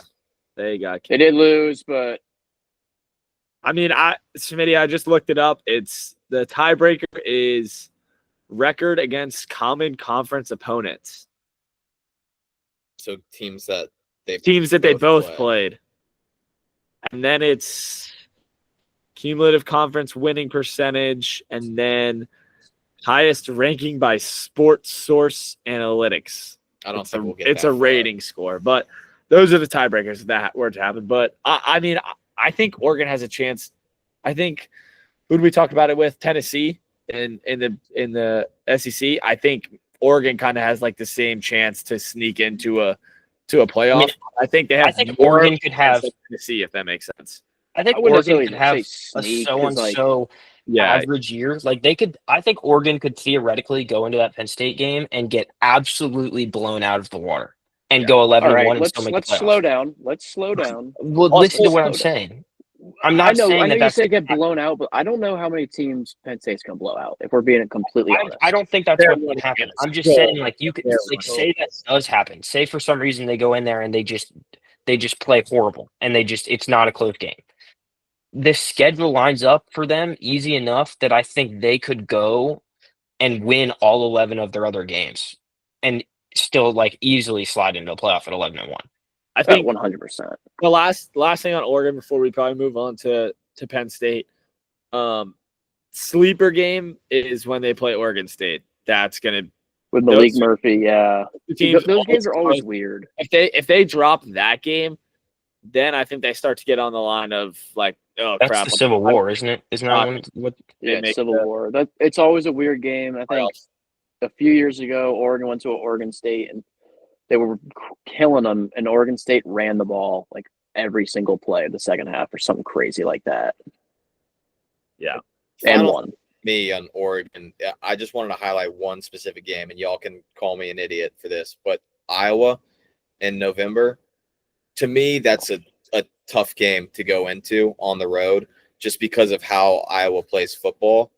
And they'll be able to slow the game down, and it's just going to be up to Lanning and co to figure out how to play their style of football with how slow of a pace that Iowa offense is and not giving them as many possessions as maybe they're accustomed to. Yeah. All right, Penn State. Obviously, we think that they're going to be either second or third in the Big Ten, depending on that game with Oregon. I think for me, biggest thing about Penn State, not the roster, not Drew Aller, getting Jim Knowles from Ohio State, stealing him from Ohio State was their biggest win in the offseason. I think that tremendously helps their defense. I mean, Jim Knowles, yes, albeit at Ohio State with tons of talent, which Penn State does have now. Yeah. First in total defense and second in scoring defense the last 4 years at Ohio State. Just his experience, his scheme, I think that is the biggest thing they have going for them, in my opinion, this year. Above the running backs, above Drew Aller, above their crazy talented roster, I think that's the biggest thing that they did this offseason. So Absolutely. Yeah, and kind of touching on that is I saw something on Twitter or something. It was either a Penn State fan from a while ago or like some other fan just being like, well, is Jim Knowles even a big get for Penn State, or was he just like pampered by the talent that he had at Ohio State? And I was sitting there in my head reading it, and I was like, well, he's going to have damn near the same talent at Penn State. Like, if that is the dumbest argument ever. More Absolutely experience, more talent. experience, because across the board, there's a lot of upperclassmen playing. But the big number that sticks out to me is they've got 4 6-year players that are going to get significant amounts of snaps. Like 6-year football players are a huge Those are deal. grown men. Yeah, that's Like 24-year-old playing you're against NFL players I am interested. that The aren't one good thing enough to play in the with their NFL. defense that I'm interested to see is Abdul Carter is going to be a huge loss. I mean, I don't know that there's a I mean, single player in college football that before I took on say more this heat. name, this person is not going to take Abdul Carter's spot. Like, this is not Abdul Carter. But LeVar Arrington Jr., he wears number 11. Just a name to look out for. You don't know, but Yeah. it's No, LeVar I mean Arrington Jr. they have so much talent. There could be somebody that we've never heard of. Because to be honest, I hadn't even really heard of Abdul Carter that much until last year, anyways. And like you saw how good he was. But he might have taken on more for a defense than a single player did, maybe in the entire country. Other than I would say I would throw Caleb Downs up there because I think he ran that defense at Ohio State last year. But Caleb Downs. How did we not talk about him? we'll get there. We'll get there. God. Before but we yeah, I think just they have experience. They're crazy talented. They'll have a good scheme. They'll win every game that they're supposed to win for the most part. It seems like they do that every year. And really, there's only, I would say, 2 games on this schedule this year that I think people would look at if they lost and be like, okay, that's not a bad loss. And I think 10-2 easily gets them into the playoff again. I think they'll go 11-1. I don't. Yeah. But it is one of my hot takes is that I wrote on here that I could see them if they somehow drop that Oregon game early in the year, and then end up losing that game to Ohio State, just kind of spiraling and losing a game they shouldn't. I mean, I could see that happening. That's a massive. That's deal. a Franklin issue right there, Smitty. If you have that concern, that's a Franklin issue. In my opinion. No, that it is. It's 100% a Franklin issue. If for some reason, like with all, like, I don't know that Penn State really, since I've like really bought into college football, has ever had as much hype as they have this year. Like, it is crazy. Everybody is on Penn State. It has to be their highest ever preseason ranking. It has to be. Yeah. And so I just think that if I think they probably win the Oregon game, but if in some way they do end up losing that game and then they drop that game to Oregon State or to Ohio State, then it's like, okay, okay, well, now they're playing with the pressure that they can't lose another game. And like, it's none of those players have ever dealt with that. I mean, it almost felt like they were playing with house. Like, the playoff was probably more pressure for them because everybody was like, okay, they have the easiest road in the playoff. And then they won, and everybody was like, okay, like they were supposed to do that. Like, they had this crazy easy roadmap to get to the semifinal, and then they got to the semifinal, and they didn't look good. Aller didn't look good. Defense got shredded by the run, which is not normal. 2 things. One, going back to Jim Knowles, and we touched on Abdul Carter leaving. I think the big thing that Knowles does that will help their defense with the absence of Abdul Carter is Jim Knowles blitzes almost more than anybody in the country. Yeah. Which that will kind of bring the energy that was already there. Will bring the pressure that can kind of simulate Abdul Carter. Obviously, they're going to have less people in the secondary if they do that, but I do think that will help their defense. And then the other thing is, this might be a hot take, just throwing it out there. Is Drew Aller only good last year and this year because of his backfield? It's not a hot take. But I don't think at all because teams are going to have to stack the box. I to don't compete think. Against I do Singleton and not Allen. think he is good at all. No, he's not that good. Kind of going back. He's got like the potential. He's like I want to say he's like the white Anthony Richardson almost. A little less on the running part, maybe a athlete little part, but like probably. it's like I feel like it's there, but he's just not tapped in. He has all the measurables and everything. He just like I mean, again, and we're talking about this, and his numbers aren't good, but he just doesn't instill confidence in you when you're watching. Kind of going back to making these throws. Yeah, he's a borderline TikTok looking dude too. Yeah, it's very well. White. There's a part of that though. It could be on his on. I won't put it all on his weapons, but his wide receiving core last year. It's not like anything that he's about to get this year.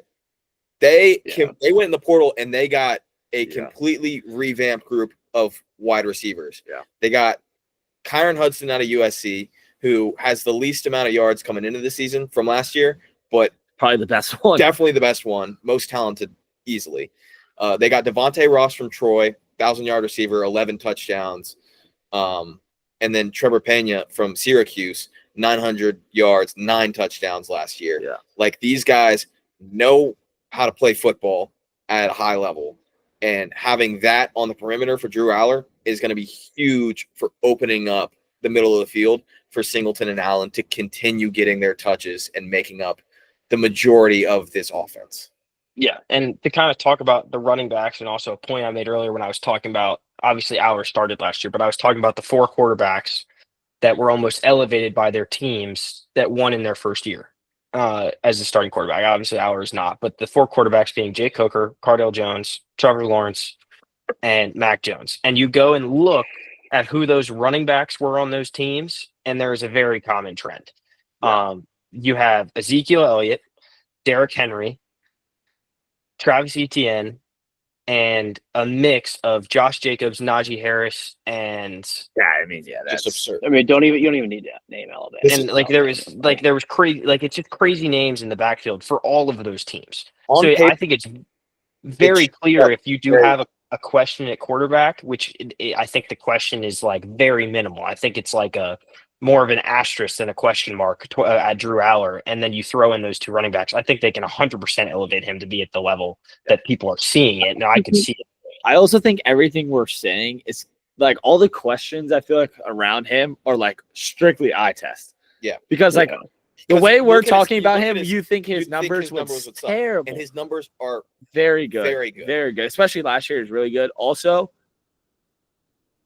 he's got aura. He has aura this year because his coach is Trace McSorley throwing on a dime. Yeah, that's true. I highlighted that. That's my fun little tidbit from Penn State. That's pretty fire. Trace McSorley is an assistant quarterback coach at Penn State. They low-key, if they win it all this year, it's probably attributed to him coming back to Penn State. If Penn State wins it all this year, I'll buy a Trace McSorley jersey, and I'll put that on record because shenanigans. Yeah. I'll do it. I feel like shenanigans goes more for like killing yourself, but oh my gosh, just cut it out. Just cut that. Last thing before we move on, the entire offensive line that's coming back, they're not end of the year starters from last year. Some of them are, but they all have starting experience, which I think is huge. So they've all got significant snaps coming back. Their run game is gonna their offense is gonna be huge, and then having Jim Knowles command this defense, this could easily be a national champion come January. Yeah, I just something about like, I mean, obviously it's just like brand name, but it's like you just don't think Penn State will win it all. Yeah, no, it's not even the name. It is strictly for me. The roster has pretty much no questions, and it is strictly for me, James Franklin. If he can get over the hump like Ryan Day did last year, and if he wins, like if they go in and they beat Ohio State on the road, I'll probably at that point pick Penn State to win the national championship. If they can they won't be favored, and going on the road and doing it, and like I feel way more comfortable about that game if they played it at home, because even in years past where they've been good, they still haven't been able to beat Ohio State at home. Yeah. And so, I just think beating Ohio State for them, I think you can just look back on so many years of teams that have gone on to win national championships, where just beating a team that's kind of owned you for a while has been huge. LSU in 2019, beating Alabama for the first time. I think it's just like Clemson beating Florida State for the first time, kind of going on like that started a lot of their run. I think a lot of it is due with just like there's games in the season they're just like getting over the hump, and I think that is Penn State's game. Yeah, I think they need to. I think if they're going to win the national championship, they need to win that game. Yeah. Before we go to Ohio State, if Penn State just had the luck of the draw and this was the year they played Ohio State at home, I 100% think they win that game and like think they have. But they should have. I feel like they should have won last year. Pick 6 early on. I was like, this game's over. Yeah. I don't think they can go into Ohio State and win. That's my one loss on there. Just because of what Ohio State has coming back. I mean, Ohio State won the national championship last year, and their 2 best players came back, and they might be the best player on both sides of the ball in the country. Yeah, I would agree with that.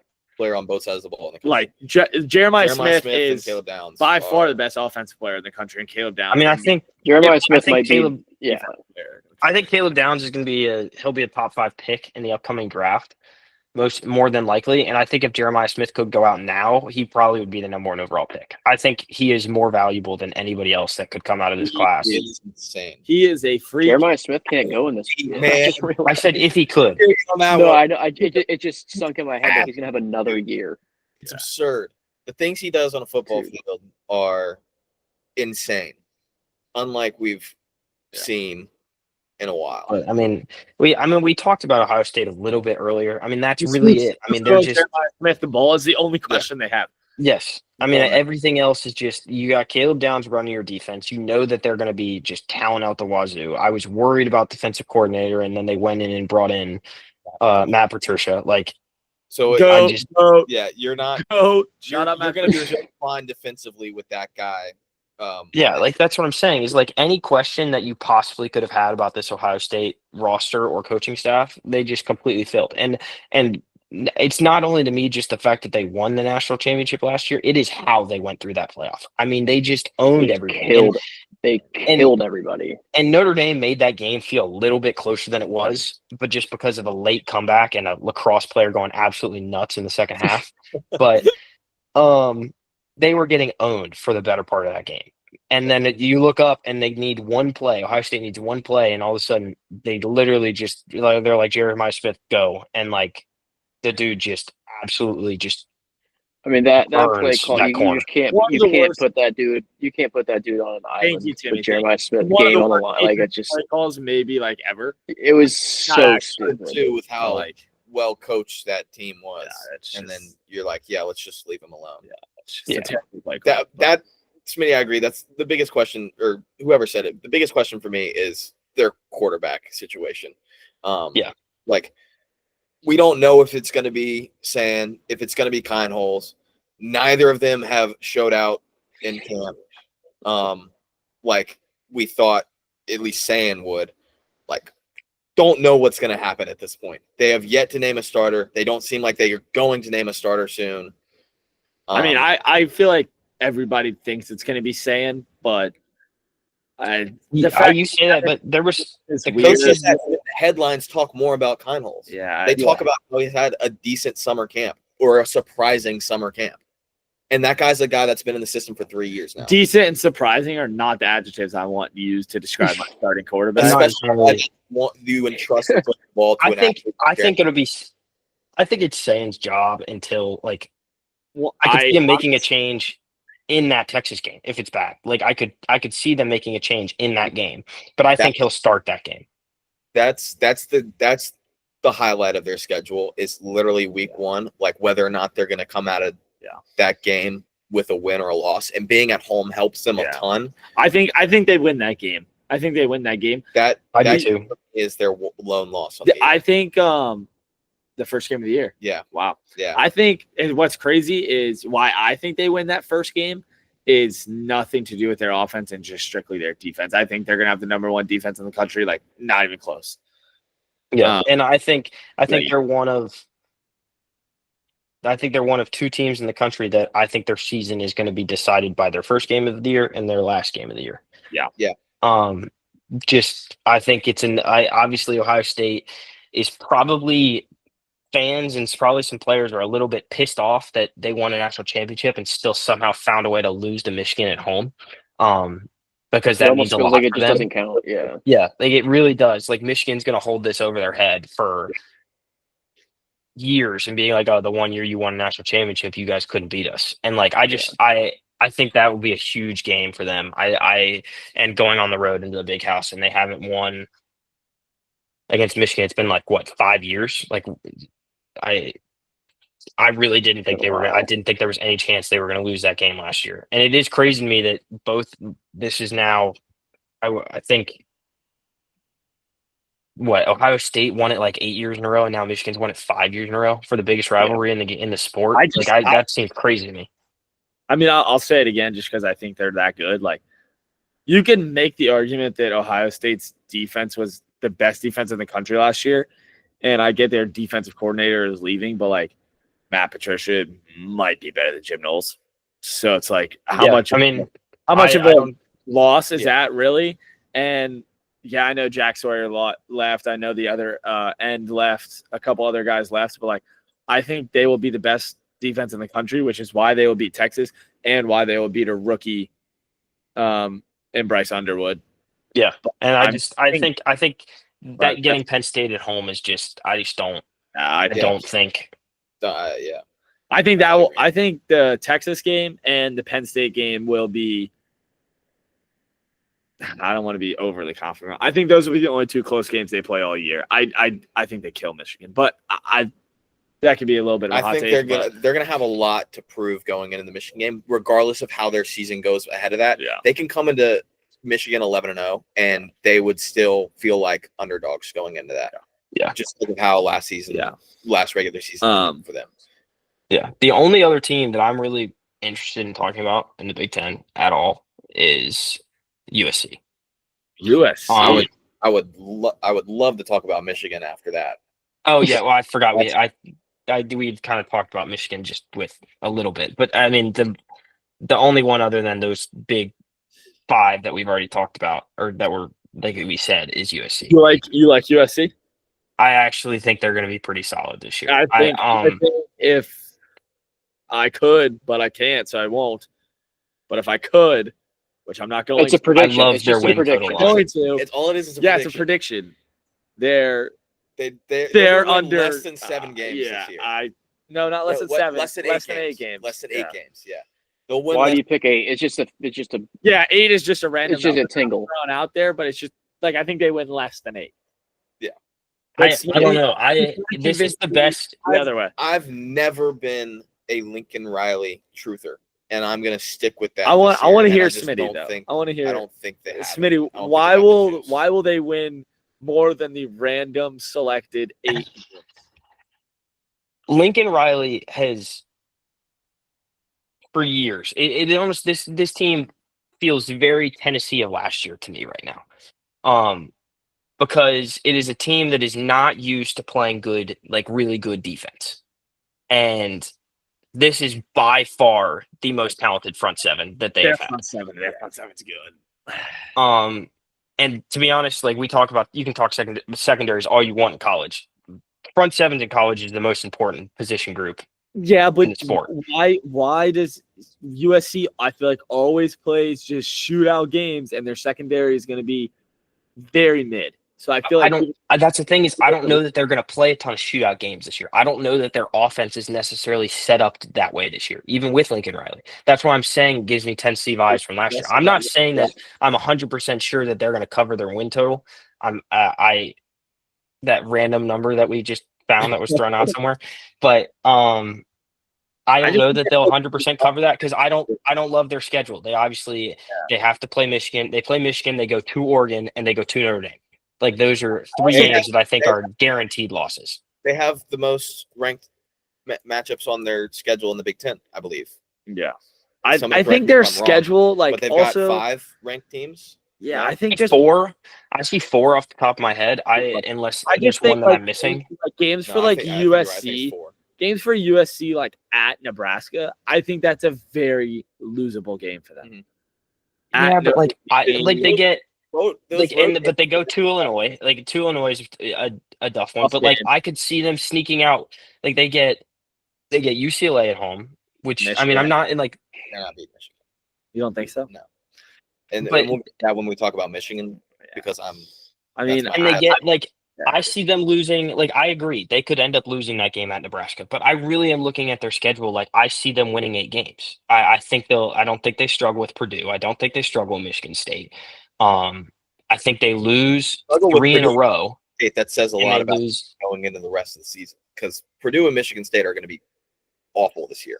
Yeah, and I think I think they lose 3 in a row. But I think if they could somehow figure out a way to win one of these 3 games against Illinois, USC, and Notre Dame, or Illinois, Michigan, and Notre Dame, then all of a sudden, like their number that I we think- spread I out think there they- is a lock because coming in, I mean, they play Northwestern at home. That's easy. They get Nebraska on the road, who knows what we're going to get out of Dylan Raiola. You get Iowa at home, which I think that's a huge advantage not having to go to Kennard.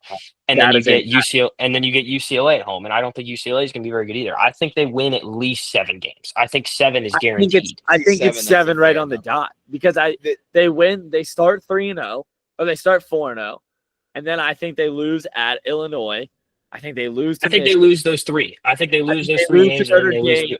I think they keep sliding and lose to Nebraska and then lose to Oregon. I think they lose that Nebraska game at Nebraska after losing 2 straight to Michigan and Notre Dame. That 3-game stretch where they play Illinois, Michigan, and Notre Dame, their best bet at getting a win there is home versus Michigan. 100%. Because it's home and because you're coming off a bye week. So if you lose on the road bad at Illinois, like I think they will, You got a week. you got a week to That's a good point. recover. That's a good point. You got a week to get right on film, and you get a home game. That's a huge advantage for them. If they're going to come out of that 3-game stretch with a win, it's going to be that Michigan game. Yeah, no, and I just think that this is the most talented defense that Lincoln Riley maybe has ever had, even going back to Oklahoma. I think this will be the best defense that he's had. I like them to win. I think they could win that Michigan game. I don't think Michigan's going to be as good. I think the questions on the defensive line are just way too major. Let's just go to let's just go Michigan there and right let now. Ben Okay. go. Yeah, Just let Ben go. Michigan is my sleeper Big Ten champion this What year. are the? I am very high on I Michigan. entirely disagree with you. And it's all feel for me right now. They got their guy. It's a tingle They in his went- balls. It's That's a what it a means. ball tingle here. They went and got their guy. They paid an absolute boatload of money. Shout out Shout Dave out to Portnoy. Portnoy. Bryce Underwood. They have yet to name him the starter, which is concerning for me. But Good point. Sharon Moore has said that he won't be making an official announcement of their starter until the week of their first game on that Monday. Sharon Moore is going to get fired this year. Oh, there's a hot take. Why is that? Yep. Just I don't disappointing like year. Shawn. I don't like Shawn Moore Just either. disappointing year. I mean, obviously last year was last year. It's hard to say, What do you but want him to do with Davis Warren as his quarterback? I mean, just coach him. I Yeah, mean, well, you say that, but Jim Harbaugh- Harbaugh. That's what Underwood is, and he's Think about that roster, and Jim Harbaugh won games with think about those quarterbacks that Jim Harbaugh had for years until he had JJ McCarthy. Caden McNamara won 11 games at Michigan. I think Michigan is going to have a similar, like, they sucked for a while, and then obviously Jim Harbaugh brought them back to life. I feel like they're kind of just down in the dumps again. Yeah. That's a hot take. Just throwing this But- out there. Just throwing this out there. If you agree with Ben, Michigan is plus 700. That'd be some pretty good value. What does plus 700 mean? I don't know. don't know. It's Yeah. just Yeah, it's just a Kinda number. it I scrolls look across at. the ESPN tab when we're watching TV. Yeah. Um, I have no idea what that not a means, clue. but if you're over Look. 21 and don't play an NCAA sport and you agree with Ben, yeah, you might want to take that prediction. take that prediction. Yeah. Look, to me, this is it's simple. They're either going to be, to me, they're either going to be really, really, really good, or they're going to have another like 6 and 5 years. 6, 7, and 5 year. Like they're not going to be good, but I think they're going to be really, really good, and a lot of it's just feel. So you think they make a bowl? Ben, the crazy thing is I'm here sitting here looking at your prediction for Michigan, and you have them going 10-2 and losing the game at USC, No, and then you guys are sitting there talking about I stuff. wrote that down earlier, and I still want to talk about them because that's my realistic prediction for them. And then my ceiling is literally going undefeated throughout the year. Yeah, That's my ceiling. I mean, avoiding Penn State and Oregon on the schedule is good. Like that is a big. Their for them. schedule, Their is their is schedule not, difficult besides the their one schedule- non-conference game? their schedule's not and Ohio difficult State? at all. They play on the road at Oklahoma earlier in the year, and I think that's a game they can get through with a win because of the Mateer question right now and whether or not he's actually going to play. And if he doesn't play week 1, is he going to be up to speed with the offense come week 2 when they're playing? How does he not Michigan? play week 1 and play? That situation. Don't ask me. Just ask the NCAA. I don't make the rules. The other thing that now I'm just kind of sitting here looking at it that's interesting to me is this is another one of the 3 that could end up in. I agree. It's not. I don't think it's likely that USC beats Michigan. And then all of a sudden you're looking here and there's another. Even if they drop that game to Oklahoma, you're sitting here and there's another team with 1 loss in the Big Ten, which would make 3. And they've got all the momentum in the world with how last year ended and how their recruiting started this year. I think. No, I agree. Huge for. I think them beating Huge. Bama in that bowl game was big. It's massive, and I will think say the I Blazers disagree with how highly ranked they are right now in the polls. Like 14 is where they're at, I believe. Yeah, 13 or 14. 13 or 14. No, 14 because 14? South Carolina's 13. Yeah. They're 14 right now. They shouldn't be 14. They should be late teens, early 20s with how last season went for them, and that's fair. But come the end of the season, I would not be surprised to see them just holding down a top 4 spot. Yeah. I realistically think that if things fall into place and Underwood is who they say he is, and the weapons around him developed enough in the offseason to be like good. Yeah. They don't have to be great. They just have to be Yeah. good. And if Underwood is great, it's going to make a significant difference. Because I think their issue for me is that the fact that their wide receivers, they didn't get any playing time last year. Between McCauley, Fred Moore, and Samaj Morgan, they got, I think, less than 40 catches combined in 2024. So, like, that's a massive issue coming in. They got some transfers, I believe. Colson Loveland's gone too. Yeah. Big loss. Tight end core is down. But if they found a way to develop those 3 guys and they found a way to get who they needed in the portal, I believe they got a portal tight end. This team is going to be good enough to win those games, to win those high pressure games. I think they walk out of Norman with a win. Realistically, that USC game is a big question mark for me, but anything else on their schedule, like I just don't picture it. And I agree looking at the schedule. I just pulled it up and was looking at it. I agree looking at the schedule. If Ohio State and Michigan clash in an undefeated matchup in late November, I think we're going to get one of the best college football games of the decade with 2 inexperienced. God, I hope that doesn't happen. I hate both those schools. First year start. You're just a horrible sports fan if that's your opinion, because that would literally just be the coolest thing ever. Yeah. I just hope they're not undefeated. I don't want them both to be undefeated. I mean, I see where But you're okay, but awesome. But does the playoff being 12 teams like dampen that game? Because if they're both going into that game undefeated, they're both making the playoffs. But they hate each other so much. It doesn't matter. That game, it doesn't even matter. I don't think that game's a game that matters. I think. Imagine how sick it would be if there was only 4 teams getting in. It would be that. Well, and that's happened. That's happened. Think about the overtime game with Curtis Samuel, like that with him scoring that touchdown and the question of that was sick. No, I agree that 14 playoffs makes those Week 12 rivalry games. Some of them feel really, really interesting. Just because it's an elimination game for a lot of teams. I think it won't be anymore. For me, everything. If you look at it, everything is against Michigan right now. Freshman QB, not a lot of returning weapons. Defense lost to the best defensive tackle duo in the country. Like, nothing on paper suggests that they are poised to make a statement year for Warren Crew. And still, I think that team is just going to blow people out of the water this year. I think if we're good on Michigan, I think the last team we have to talk about in the Big Ten, just We gotta. because they're preseason ranked and they made the playoff last year. The Fighting Signettis. Yeah. Indiana, which, I mean, the only thing I feel like you got to rank them, but I feel like we can keep just short. The only thing I had to say is they have, again, the worst schedule like ever. Bro, they open up with the most cupcake shit ever. Yeah, It's absolutely insane that you schedule 3 straight home games of ODU, Kennesaw State, a new FBS program, 2 years ago? 2 or 3. I don't even know.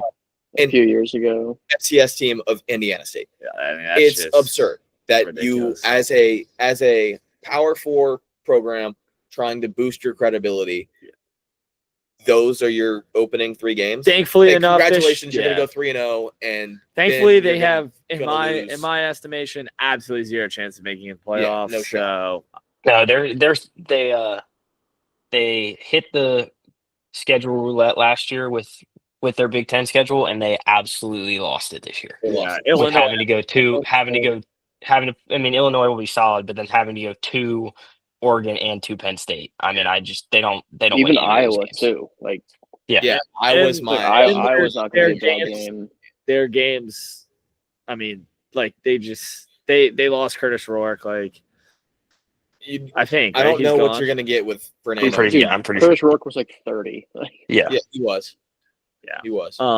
Shout out to him though, playing on a torn ACL, right? That's grit, man. That's grit. Like- That's all you can ask for. It's pretty awesome. I mean, Yeah. I mean, their defense will be fine, I think. I like, they'll be all right. It just up and down the board. It's just like, all right, whatever. I got them losing 4 games at the minimum. Illinois, Iowa, Oregon, Penn State. What do you guys think their Same reason with projected Iowa. random number of wins is? I this year? think their projected number is 9.5. Oh, I was gonna say like 7 or 8. I was gonna say 8.5. there's no way it's 9.5. It's 9.5. No, it cannot be 9. It'll be 8.5. It is 8.5. Okay. Yeah. I got them losing Iowa for the same reason that I had Oregon. So if it's having a question mark with 8.5, Iowa, they have they're to gonna slow go them down. 9-3. And Signetti likes to go fast. What's the math on that one? Huh? How many games? I mean they'd have to go 9-3, and that includes 9-3 to 9-3. take the oath. three guaranteed losses. I feel like they have in the Illinois, and then at Ohio State or at Penn State and at Oregon. Yeah. And then they have to go to Iowa. I don't like that. I don't like Indiana this year. I don't see it happening. I like Iowa this year, personally. We don't need to talk a lot about them, but I just like them. Yeah. It's their year too. I don't know who we got our notes here. I don't know who put it down, but their year is odd number years. They won 10 games in the previous 3 odd number years, 2019, 2021, 2023. And 8 or less in 2020, 2022, 2024. That's such an ESPN stat right there. Yeah. I think it's also hilarious that the video of their quarterback throwing a 10-yard out on the run went viral. That just shows how bad their quarterback We is. can talk at some point too. I can next do week. it. We can touch on that when we get the ACC. We can talk. We'll talk about it next week. But UNC posting an incomplete pass. An to- incomplete pass. That was so funny. Was Yeah, hilarious. that's brutal, and that's coming from a big UNC fan. But yeah, we don't need to get into Iowa too much. I just think. I guess the other team of note, just because of their quarterback, who I absolutely despise, would be Nebraska. Yeah.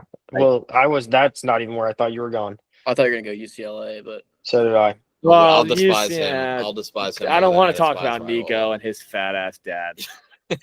I don't think either of those teams are going to be very good. Nebraska, it was like Nebraska everybody. They'll be all right. They'll be fine. They have a I tough just don't- schedule. I got them I beating don't trust that. that stupid Mahomes lookalike. Yeah, it's like both those teams just. Does anybody else think Nebraska played in the Pinstripe Bowl last year? But like, yeah, get ready to learn Tax Slayer Bowl this year, buddy. Or something like, we're gonna be bored one day in December. And be like, oh, cool. Nebraska, ESPN 6 is Nebraska playing, Coastal Carolina. Cool, I'll watch this. Dylan Raiola, that thing, I think it's getting a little weird. Is anybody else with me? No, it progressively gets weirder when he shows up with like the glasses and the backpack.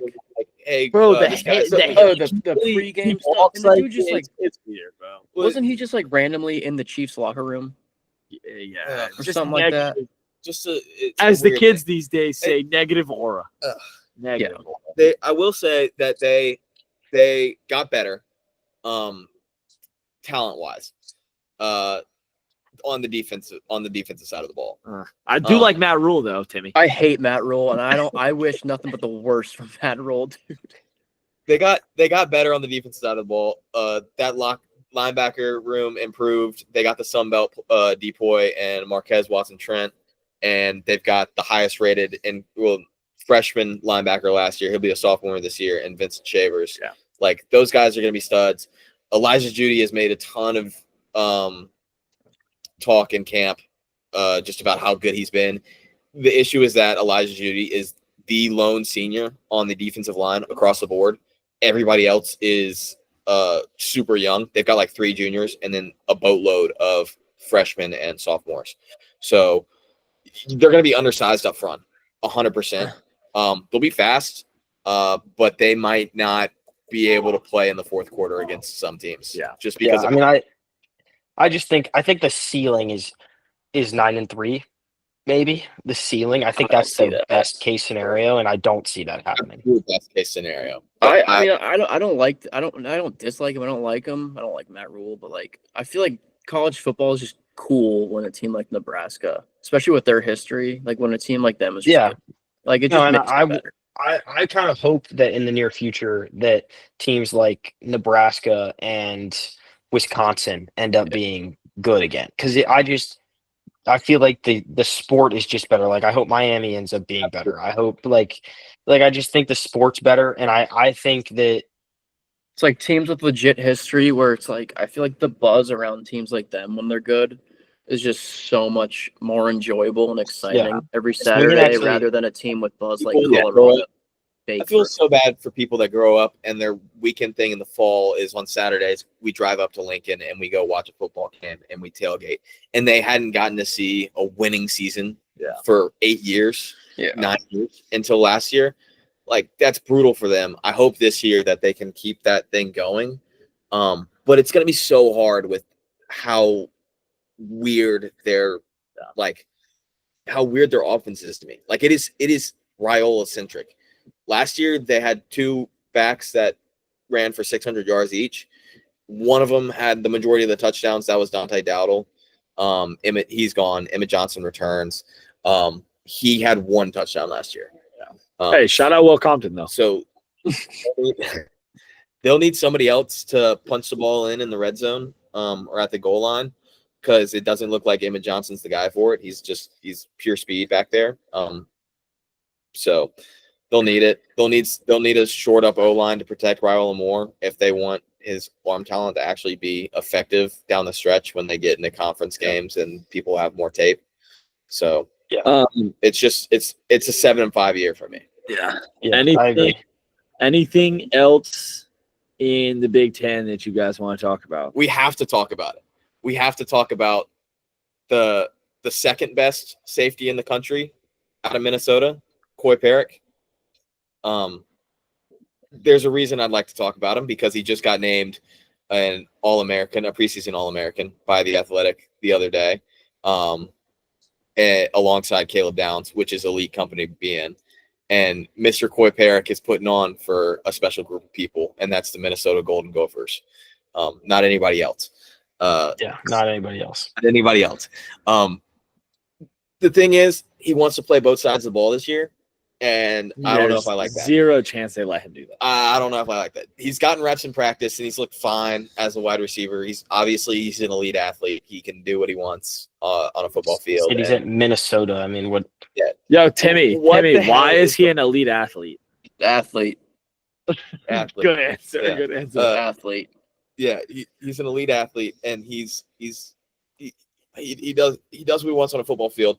But putting him on at wide receiver is a mistake to me because it opens him up to just more injuries, and I don't think he'll be as productive as a safety if he's playing both sides of the ball.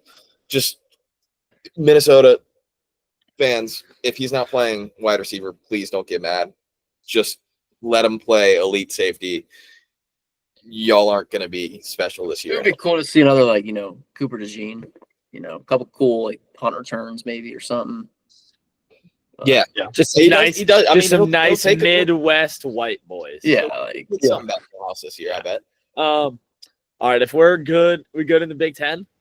Yeah, Yeah. I'm good. I think we segue kind of into. We're good. I say we one more head- thing about Oh Minnesota. my gosh, Their this backfield's guy. elite. They're the second best backfield in the Big Ten. And they're gonna win uh, 6 games. Okay. Yes, I mean they suck. But I wanted to throw that out there. They're second best backfield behind Penn State. You just talking about them like that because they beat you in North Carolina last year? We won that game. Yeah, they won on the last second field goal. Motherfucker. Oh, I forgot about that. Max Johnson was Should still not- playing. They We should shouldn't not have won have at all that game because then. Is that when their quarterback got hurt? Yeah, Yes. he broke his leg. Yeah, that was bad. Yeah, and then Um, we had a scramble the rest of the year between the 2 worst QBs ever? two athletes. athletes. All right. Couple athletes. Gosh. More emphasis on the athlete there than with quarterback. One of them plays at ETSU now. So I think Athlete. finish up the episode. Going back to the SEC here, but we'll do the Big Ten too, obviously. Who? Just go around. Smitty, you can start. Smitty, who do you have winning the SEC? Who do you have winning the Big Ten? And do you want to do national championship this week? Yeah, or- we'll leave that as We we'll could leave do it- national championship before week 1. All right. Yeah, we'll Smitty, do that who do you before we have- won. But I've kind of already said it's pretty much damn near chalk. But I got Bama winning the SEC. I guess they're not. I don't know that they're the favorite. I like DeBoer with Ty Simpson, and I just think the roster is just too talented, and I think the schedule sets up well for him to build momentum after probably losing a game at Georgia early on, and then I just don't see how anybody's going to beat this Ohio State team. I just think I agree with what Brandon said earlier. I think they roll through the conference and they win that. They win roll it, and through they the world. yeah.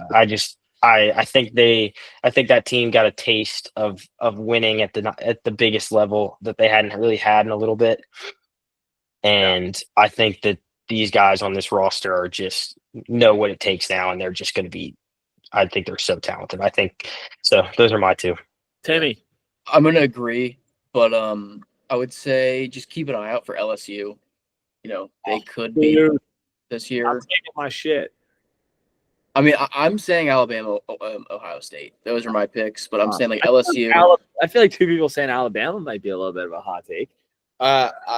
it would be. I feel like it's just inevitable, And you I think do wanna agree with you him. think Bama at Ohio State too? I do want to agree with him. I'm going to switch up. I'm going to say Georgia and Ohio State, and it will only be Georgia if they're not facing Bama Yeah. in a Yeah. SEC championship. But I'm banking on Bama not making it there, which is a tough ask. Yeah. 100%. If you're looking for value, to me, it's LSU and Michigan are my 2 value ones. Yeah. 2 value predictions. I said it. Um, I said it earlier. LSU plus 600. In my Prediction of the opinion, year right there. that is probably the best value bet you can get in the preseason. That, or we didn't talk about them in the Big Ten. Some lines have, or some books have Wisconsin. Wisconsin's win total at 5.5. If you can get that, and you don't play an NCAA sport and you're 21, you should probably just go ahead and click that one. I think that's one of the best bets you can get. For me, I'm going. I think I'm going to round out the Ohio State picks. Make it all 4 of us take Ohio State. I'm torn between Georgia, and Texas. I think I'm just going to be an Arch Manning guy. I'm going to take Texas. I'm going to be I'm going to be a huge Arch Manning guy this year on the pod. So I'm going to take Texas. If Ohio State doesn't Texas win, and Ohio we're going to State. have some issues with Ryan Day. Yeah, no, I mean they have to win. Yeah, they're gonna take. We're gonna I don't see them losing. we're gonna get the jinx. Yeah, that would be bad.